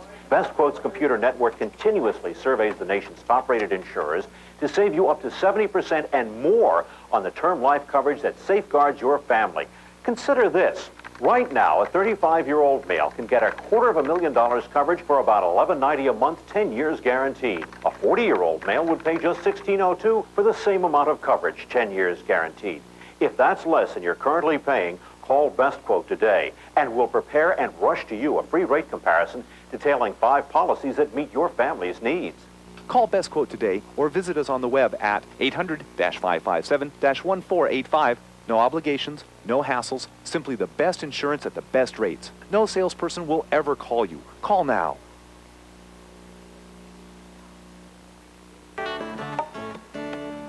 What is school all about? Awakening the minds of our children. Building an exciting future.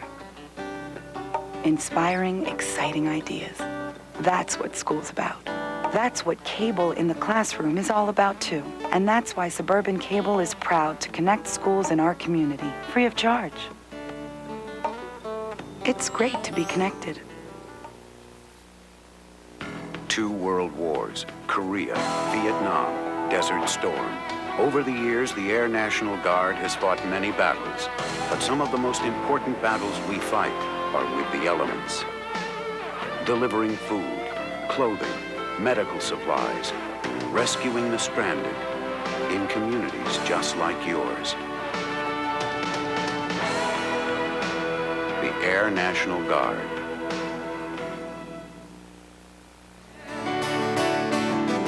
I tried to call you, weren't at home.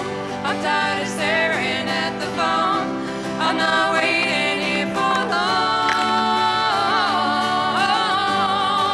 'Cause how can I live without you? And I'll make some plans in my home. And on my door you come knocking, baby, knocking now, yeah, yeah. And no one will be home. That is Slezmad, and they are very good. Here is their tape right here, and they have a CD as well. I don't know if you can focus in on that. Ladies, what is that going for? What's the tape go for? That's for $5. Oh, We okay. have a CD for $15. Oh, okay. It's a 2-song CD for... A 2-song cassette. 2-song cassette, and I hope I can take this with me. You certainly can. I love it. I'll play it with my... all yours. It's a 10-song CD, and Oh. it's 15. There we go. All right. We'll hear more from them, I hope. That is damsels spelled backwards, Slezmed, not in distress, I hope. And, Not at all. Thank very you. good. We have Ruth, I believe, on the line. Hi, Ruth. Hi there. Hi. How are you? Well, I'm just fine, thank you. Good. Do you want And I certainly approve of compulsive military training. I think the youth of today, they don't take enough of pride in our country, our great country, and I think they would turn out to be a better image for our country. Okay. Then I also think that when by the time they become officers, I think the officers should have more incentives because our government has spent a lot of money training these boys to become officers, and they're very brilliant till they reach this plateau. And I also think they shouldn't be taking away some of the things of the incentives of the retirees. Okay. Yeah, now let me ask you this. You think it should be compulsory military service? I don't think it'll hurt the boys. When you look around and see how they carry their bodies and what they look like today, well, they certainly aren't proud to be, I just don't approve of. Okay. Ruth, we thank you for the call. Thank you. Okay. That's an interesting point, Robin, the compulsory service, and whether or not I think an issue has to be made of not whether you just have these people would sign up, or whether there'd be draft card burnings again, whether or not there would be marches, and especially with bombing imminent in Kosovo and the possibilities of being sent overseas. In a way, those are people you might not want in the military, the people who really don't want to be in it, and you'd rather go with a volunteer force, people who at least want to go, or at least want to join voluntarily, and then even though a lot of people who do join today aren't joining with the purpose in mind of going to fight a war. They are going with, this is a career move for me, or I can learn a skill, I can get college money. I'm wondering whether, even so, those people are better than the people who get dragged into the military kicking and screaming. And you brought up a good point. I mean, if you have to go and you don't want to go, and there's people out there burning their draft cards, I mean, are those the same people you really want fighting for you? Exactly. And are they going to do the job? Someone brought up one of the points in this article that we have right here as far as why people are not joining the military. It says that a lot of people are concerned about indefinite duration being put on families, that if they go to the military, how long will they have to be away? Is there pressure on them to stay away even longer? And I think that's one of the concerns, and that's what I mean by the concerns that were heightened by the media. I think years ago when people went to the military, they were unaware of those things. Now there's stories on the media that you are away from your family and you don't know when you're coming back. Right. And possibly that's playing on people's minds, if not the students, possibly on the parents. We have Frank from Columbia. Frank? Hi, how are you guys today? Very well. Yeah, back when I was in the service, they used to say jump and we say how high. Right. And these kids today, they're going to college instead of the Army, where I think what they should be doing is going to the Army probably for the first couple years and then maybe going to college, because these kids, they go to college and they learn so many smarts and they think that they're too smart for the world, and they get bigger than their britches. I just missed the draft, and I went to college. Or the draft just missed you. And I played basketball in college, and when they said jump, I said, I'll jump as high as I can, of course. But I know. But I'll tell you, you make a good point. I've always thought, even back when I went to school, that kids go to school too soon after high school today, and I think that there should be. I don't think anybody should be allowed in college before the age of 20, maybe before the age of 25. That might. That rule would go over. Yeah, it would go over big. But I think people would learn more. People would pay attention harder. I think that there should be a space between high school and college where people do something other than go to Gil, that would never work. That space. Maybe the Army. That wouldn't be bad. Well, the Army wouldn't be bad, but if there was just a space between high school and college, you call it trouble. That's all that would happen. Not necessarily. I mean, I'm not saying people don't go to the streets. Too many people. You have to get a job, or maybe there should be national service of some sort. But if you're saying they're not, as soon as they get out of high school, I mean, they unless I don't care if it's Army, Navy, Air Force, Marines, it should be in something. Because I agree with it teaches you this discipline that these kids need. They won't be out shooting drugs and robbing people like they are nowadays. Yeah. I mean, it's ridiculous, and our society's falling apart because. Well, right. What do you think the military matures people? That break between high school and college, if they went to the military, they would mature in that time and be ready for college? Yeah, the Army makes you mature up real quick. When you're given a gun and told you got to go kill somebody, it makes you pretty mature pretty quick. Because if you're not, you'll wind up dead. But 9 times out of 10 or 99 times out of 100, that is not what people are doing when they join the military today. They're not being sent overseas in general. That's part of the problem. Okay, so the military itself is not that, it isn't, you're being handed a gun. Generally, you learn to shoot it. You learn a skill, which is not a bad thing. But you don't want the military to be just a jobs program. Yeah, I mean, see, these days they got them going over to Africa, feeding kids. They got them building houses, and I don't know if I agree with that. I mean, when I was in, it was all about shooting krauts and protecting your country, and now it's and it made you tough. Yeah. Now they're making a big army, and they wonder why the army's falling apart.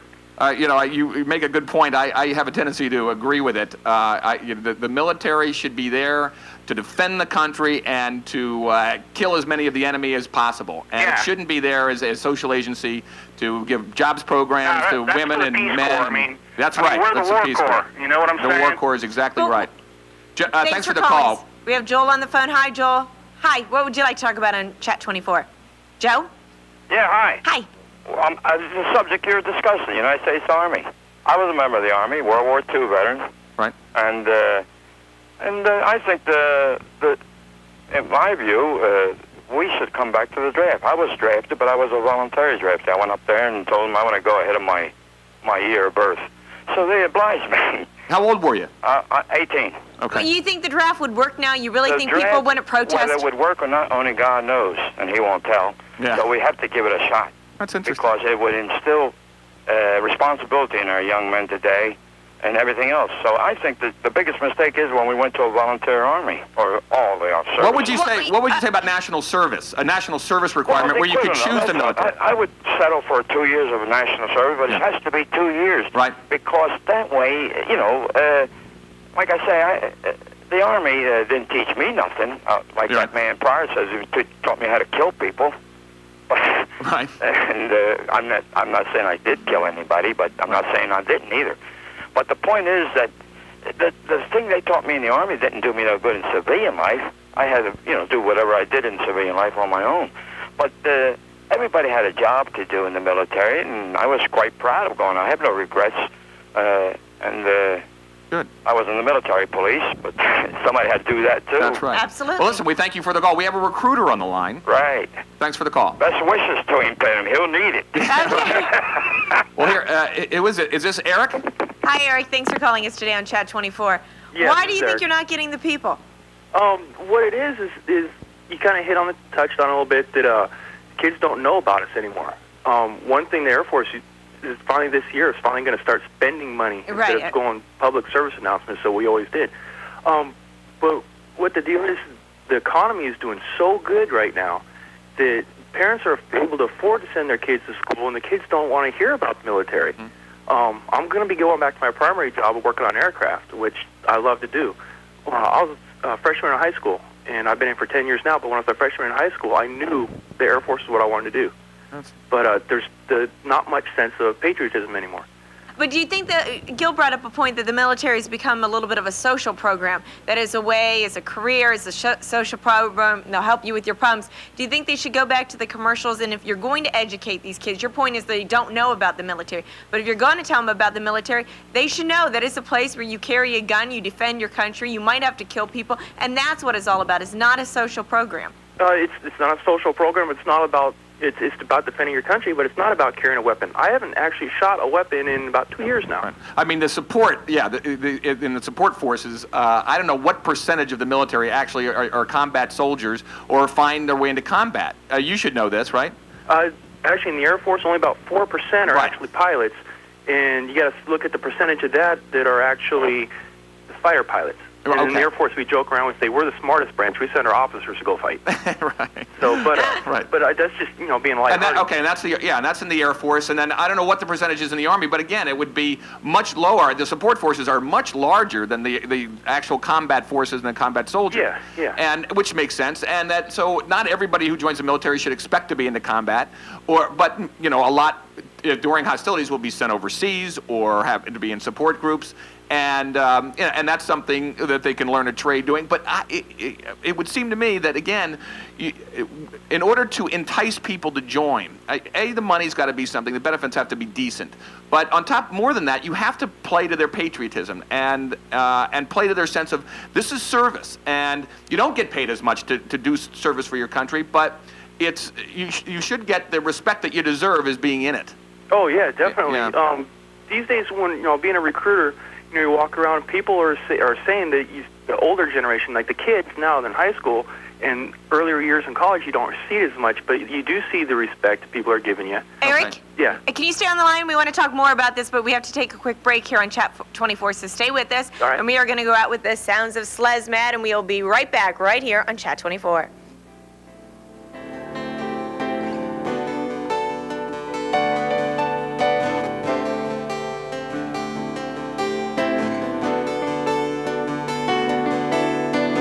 Many nights will I dream about someone who's not even there?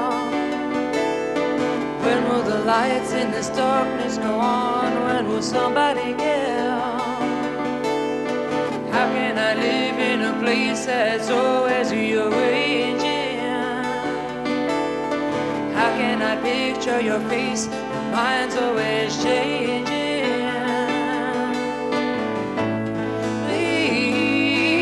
Be kind to me,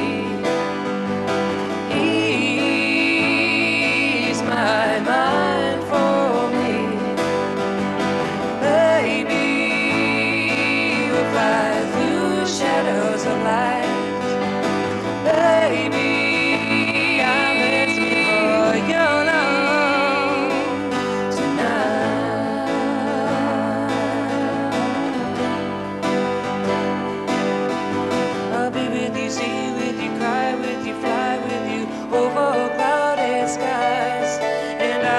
it's alright at the end of the night when I can say goodbye.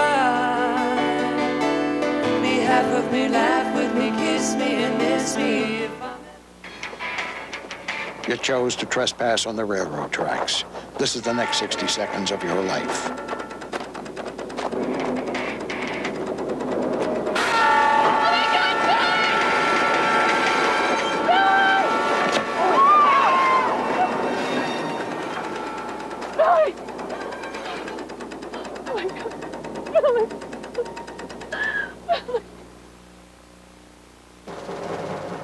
Wherever you go, you see the signs.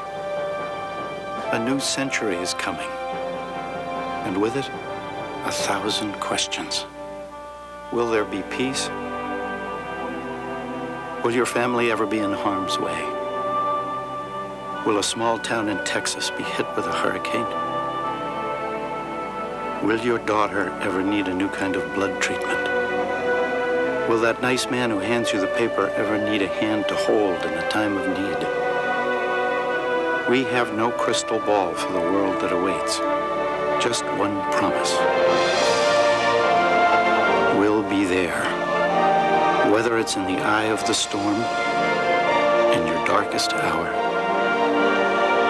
in your time of need, or in the light of day. We'll be there. I guess I got beat up on average of 4 or 5 times a month. The lowest point, I think, was when I called my father to come and pick me up, take me to the hospital.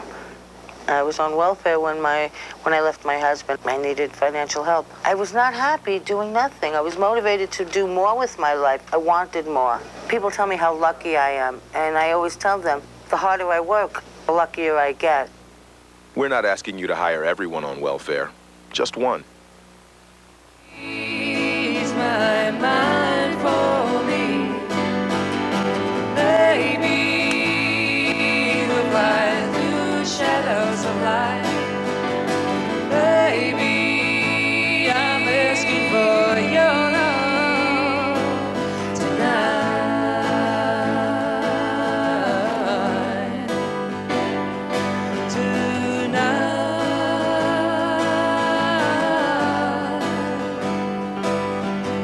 We are back, and you have just listened to the sounds of SlezMad. They sound great. Eric, thanks for staying on the line.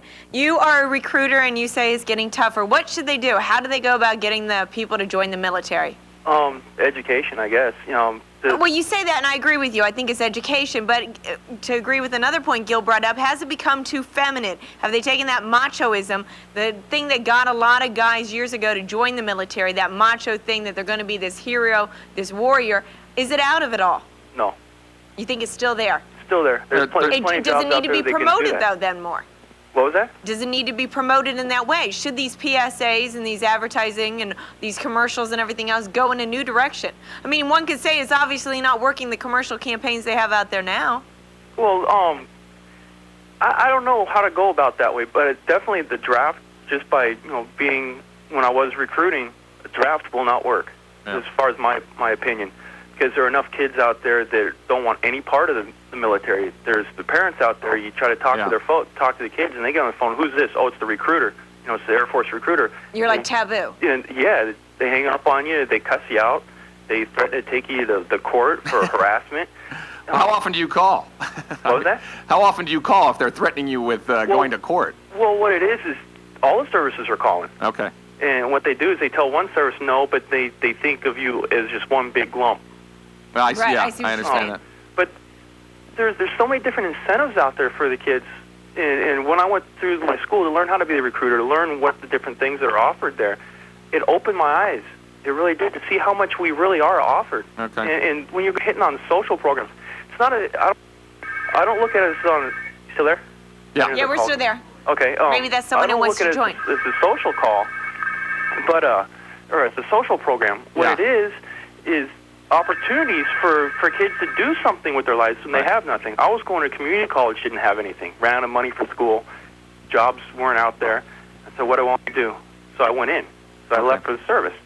and I've been in 10 years now, and I've loved every minute of it. Well, good. We're glad for you. You would be a poster guy for it, and I'm sure you're a good recruiter, doing the best you can in a tough job right now. We thank you for the call. Okay. We have Emily from Wilmington calling.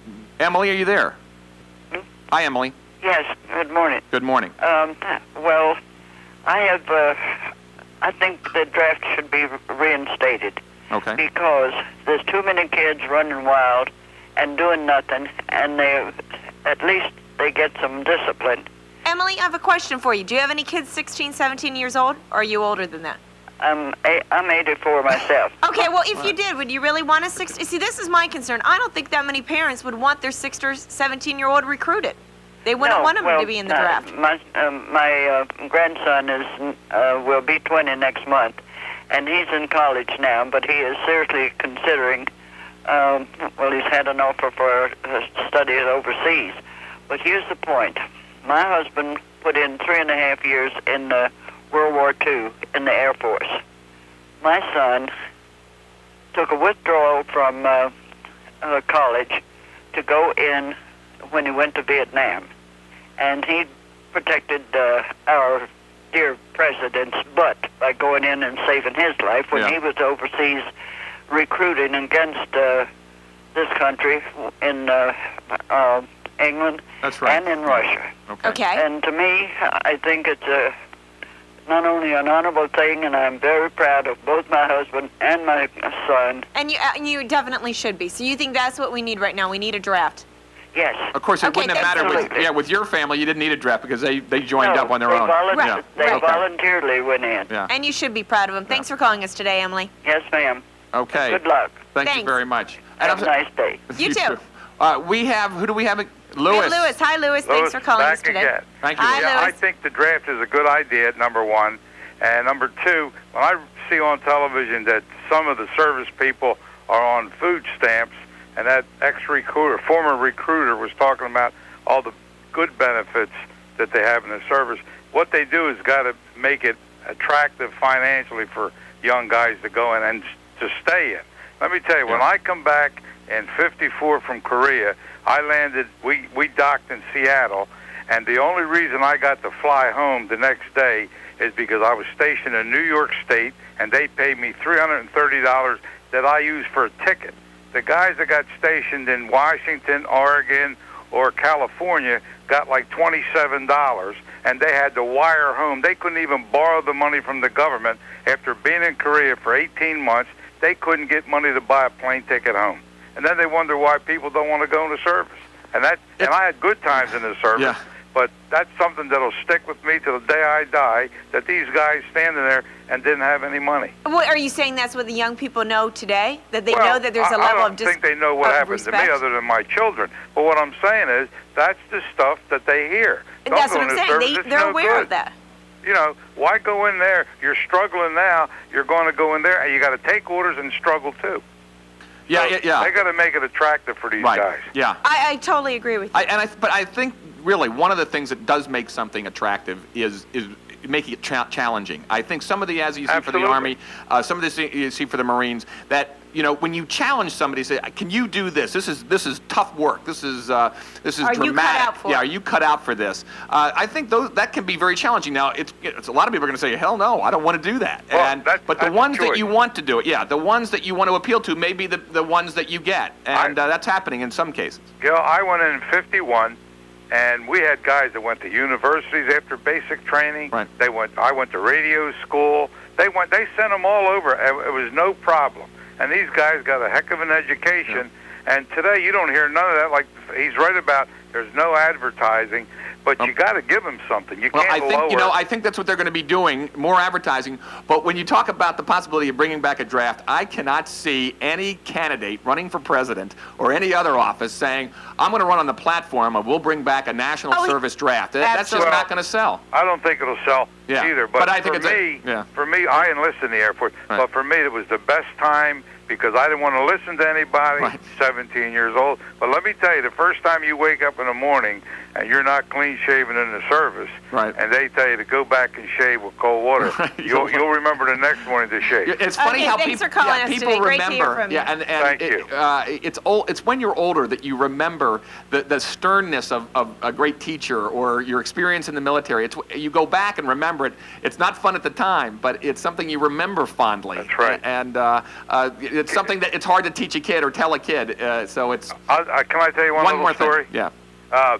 When we went into service, we were in Texas, and I'll never forget this little staff sergeant come out and said, "Don't even think about going over the hill, because there are no hills in Texas where we were." Right. And we're from the city, and you kind of look down. You look real close to you when you walk, and we all looked up, and there was nothing but dirt and sky. All right, Louis, All thanks right, for the see call. you. Have a good day. You too. We have someone else on the line right now. Hi, Robert. What would you like to talk about on Chat 24? Robert? Robert, thanks for hanging in there. This is your chance to talk. What do you want to say about the military and the draft and everything else? Hello, can you hear me? Yes. Okay, yeah. Well, I agree with the last caller. I think the draft is a bad idea because when I have friends in the military, and as far as Vietnam was concerned, now these guys went to Vietnam and they fought, and the country more or less turned their back on them.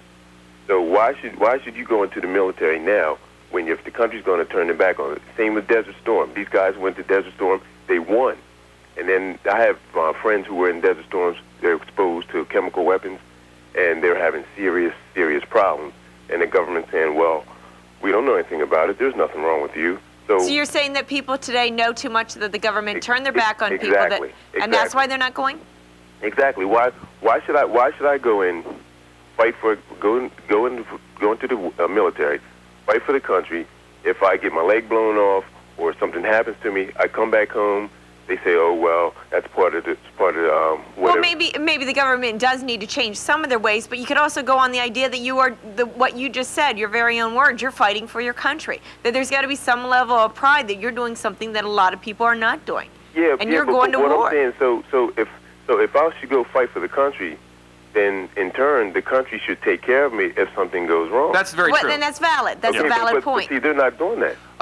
Up to a point that you make a good point. On the chemical weapons thing, there is especially in Desert Storm, there has been a lot of study going on about whether or not chemical weapons were used and whether people have problems as a result of these things. Right.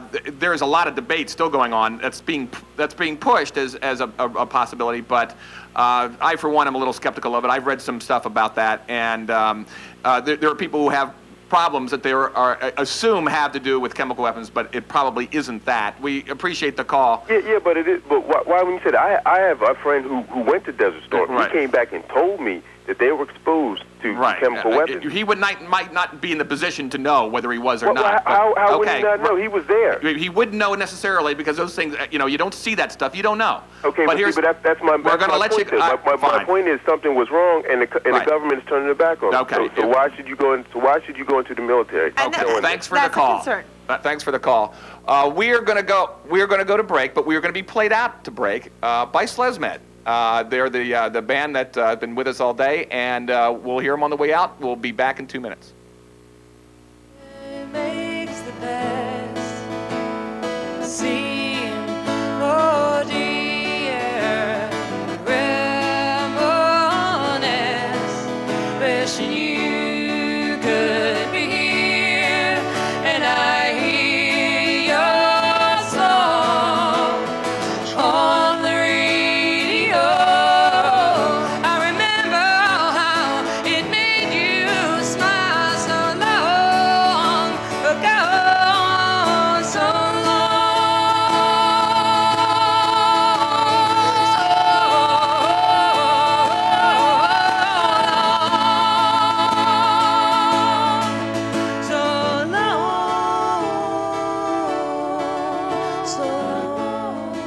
It's been so long since we waved, so long.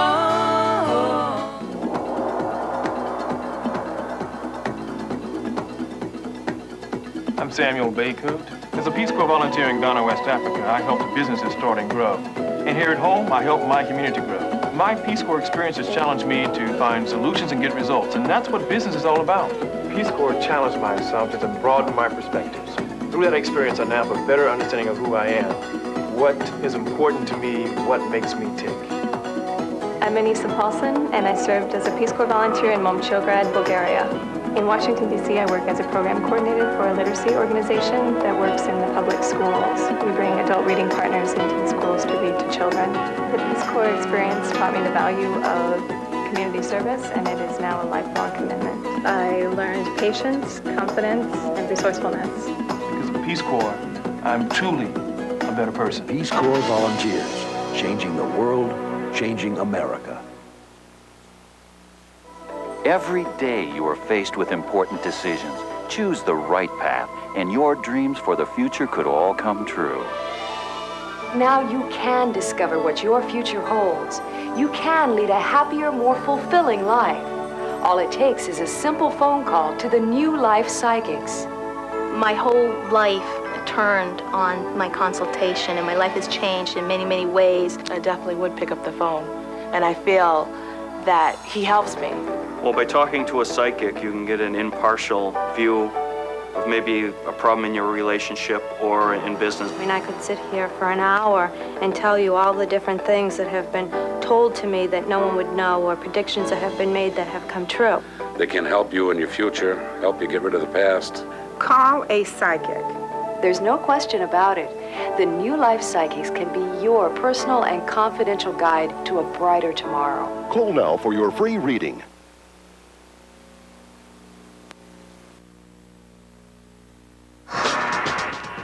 We are back. Thanks for staying with us. Later in the show, we're going to hear from SLESMAT again, and they're going to play their song, I Love My Car. We are talking about the military. Should they lower the standards, or will the bad drive out the good? And that's one of the concerns, or one of the things we're talking about today. We have Linda on the phone from Boothwyn. Hi, Linda. Thanks for calling us on Chat 24. Hi, how are you? Good. Good. I think we've lost a little bit of concept about the draft and the military rules and regulations. I know some people that were came over here from the other countries back in the 40s, and they were in war. They fought for this country. They weren't even from this country, and they went in and they got drafted, and they went into, most of them volunteered, and helped save this country to have what we have now, okay? And there was an expression back in the 80s, and I don't know if you would remember it or not, but I have a plaque that says, "This is America, love it or leave it." And that's the way I, consider this is my country. And I have a 30-year-old son that I wish had been drafted because there's no respect or realization what this country's really about. And a lot of it pertains back in the schools. They're not teaching it. Okay, it goes back to the schools. Does it go back to the parents? Do you think that's part of the problem, that parents have lost respect for America and for the military? Right. And I feel that, I thank God that I'm not raising kids now, because there's no respect for themselves, their parents, or this country. And it's really sad. And like I said, it goes back to the expression, love it or leave it. No, and I think you brought up a good point, and other people have touched upon it on their show, too, that there isn't that pride. There isn't this, I really want to fight for this country, and I really believe in this country, and I'll do whatever it takes. Well, this is our country, and the things they do, some of the kids are doing now, would not be allowed to do it in the other countries. From having people that were foreigners came into this country that I know and have fought for us. We're a bigger country than just our military. It's important to have a good military, but America has so much more to offer than just kicking butt. We're good at it.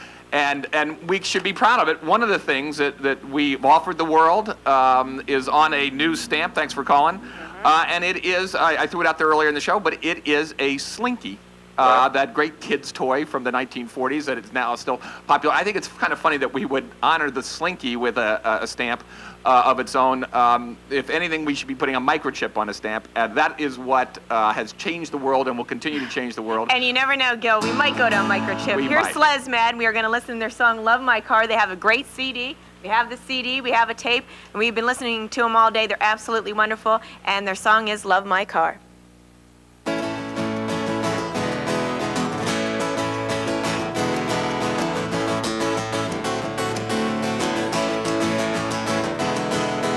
It all began when I was driving on the interstate. My car refused to go in gear and I was supposed to wait. The towing company took 40 minutes just to find me. Then they charged me $90 and proceeded to remind me that unless I got it fixed, I won't go very far. I said, thanks for the wisdom, just tow my car.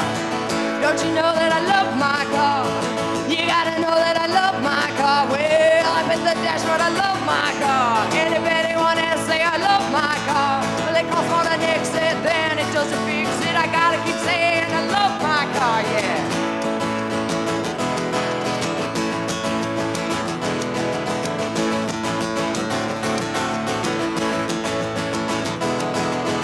I put the keys inside the mess on at the gas station. I called a taxi and I waited with frustration. An hour waiting for the taxi cab to come. The driver blasted Middle Eastern music all the way home. When I finally got home, I tried not to panic. Dawned on me my car was in the hands of a mechanic. Don't you know that I love my car?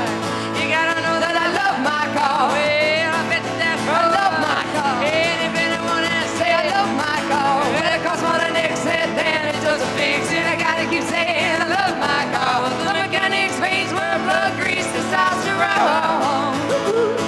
He put a new clutch in my car. I tossed him a bone. But you should have heard that engine from the whole way home.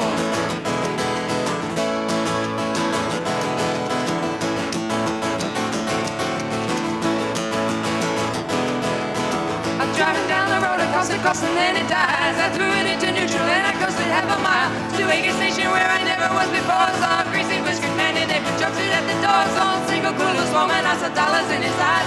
Fix a carburetor, charge a doctor's wages, say goodbye. Oh, don't you know I love my car? Yeah, you gotta know that I love my car. Well, I bet the dashboard, I love my car. And if anyone else say I love my car, well, it costs more than Nick said, then it doesn't fix it. I gotta keep saying I love my car. The mechanic's veins were blood, grease, testosterone.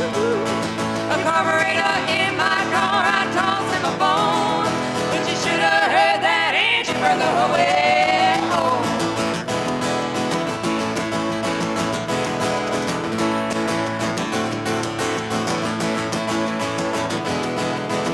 About a month before I took my car for inspection, I was selected by an officer with speed detection. He clocked me speeding. I-95, wrote the ticket for 100, taking his sweet time. I had to dip into my funds I saved up for vacation. Worked to pay the fines and parts and labor at the gas station.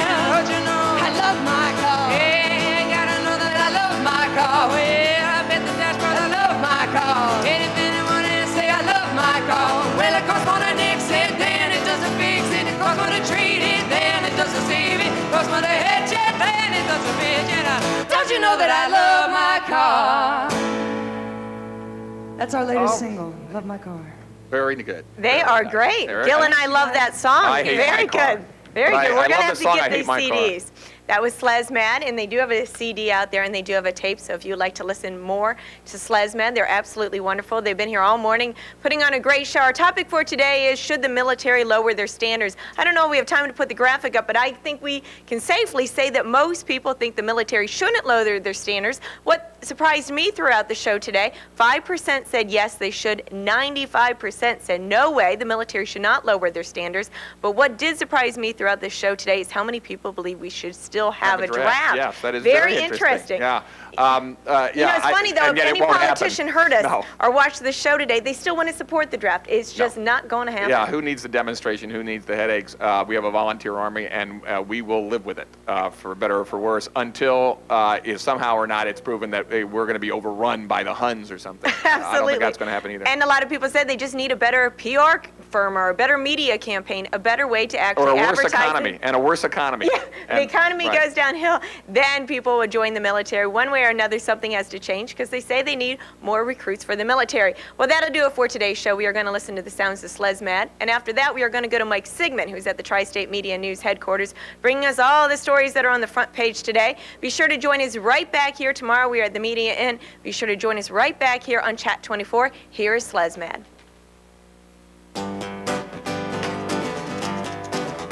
That man is just a boy and he'll use you as his toy. He'll wrap you up and throw you away. You said you're gonna leave him, don't know how you wanna please him. You'll learn your lesson well someday. 'Cause he's running around with somebody's lady. Saw him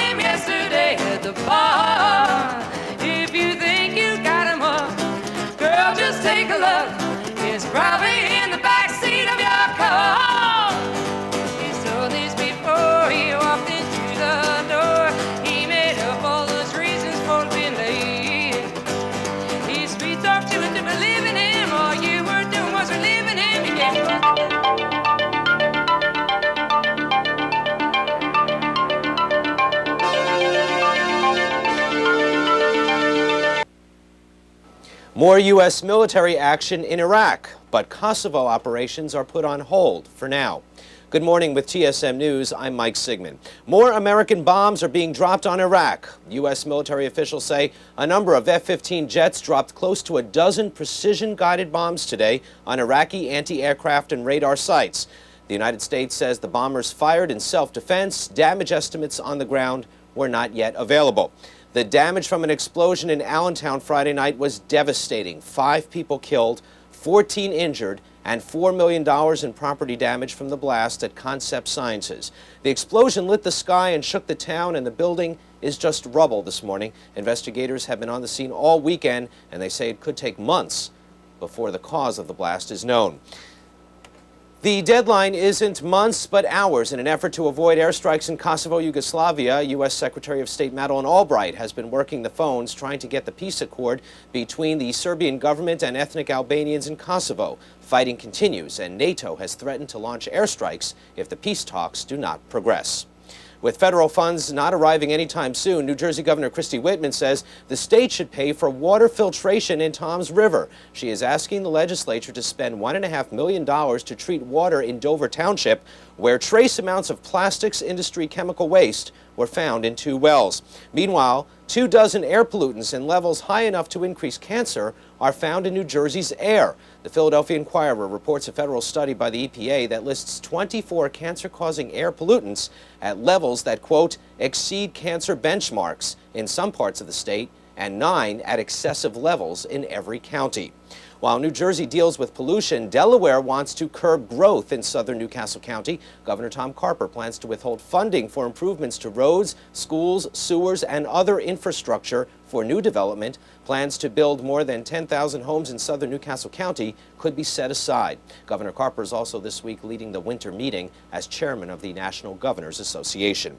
A quarter featuring the state of Delaware may already be in your pocket, and today a 25-cent piece in honor of Pennsylvania goes into production. The Commonwealth statue that is found on top of the state capitol down in Harrisburg will be found on one side of the coin. The other side, of course, features our first president, George Washington, a fitting tribute on George Washington's birthday today. From coins to stamps, and the latest 33-cent offering features the picture of the Slinky toy. It has been entertaining children since the 1940s, and now you can put it on your envelopes. You know what it looks like. Everyone knows it's Slinky. We'll see you tomorrow morning at 10 for more TSM News and Chat 24 live from the Media Inn. For TSM News, I'm Mike Sigmund. Have a terrific day. Going small. Don't leave home. The following is a paid program for the best of the Dean Martin Celebrity Roasts from Guthy Ranker Video.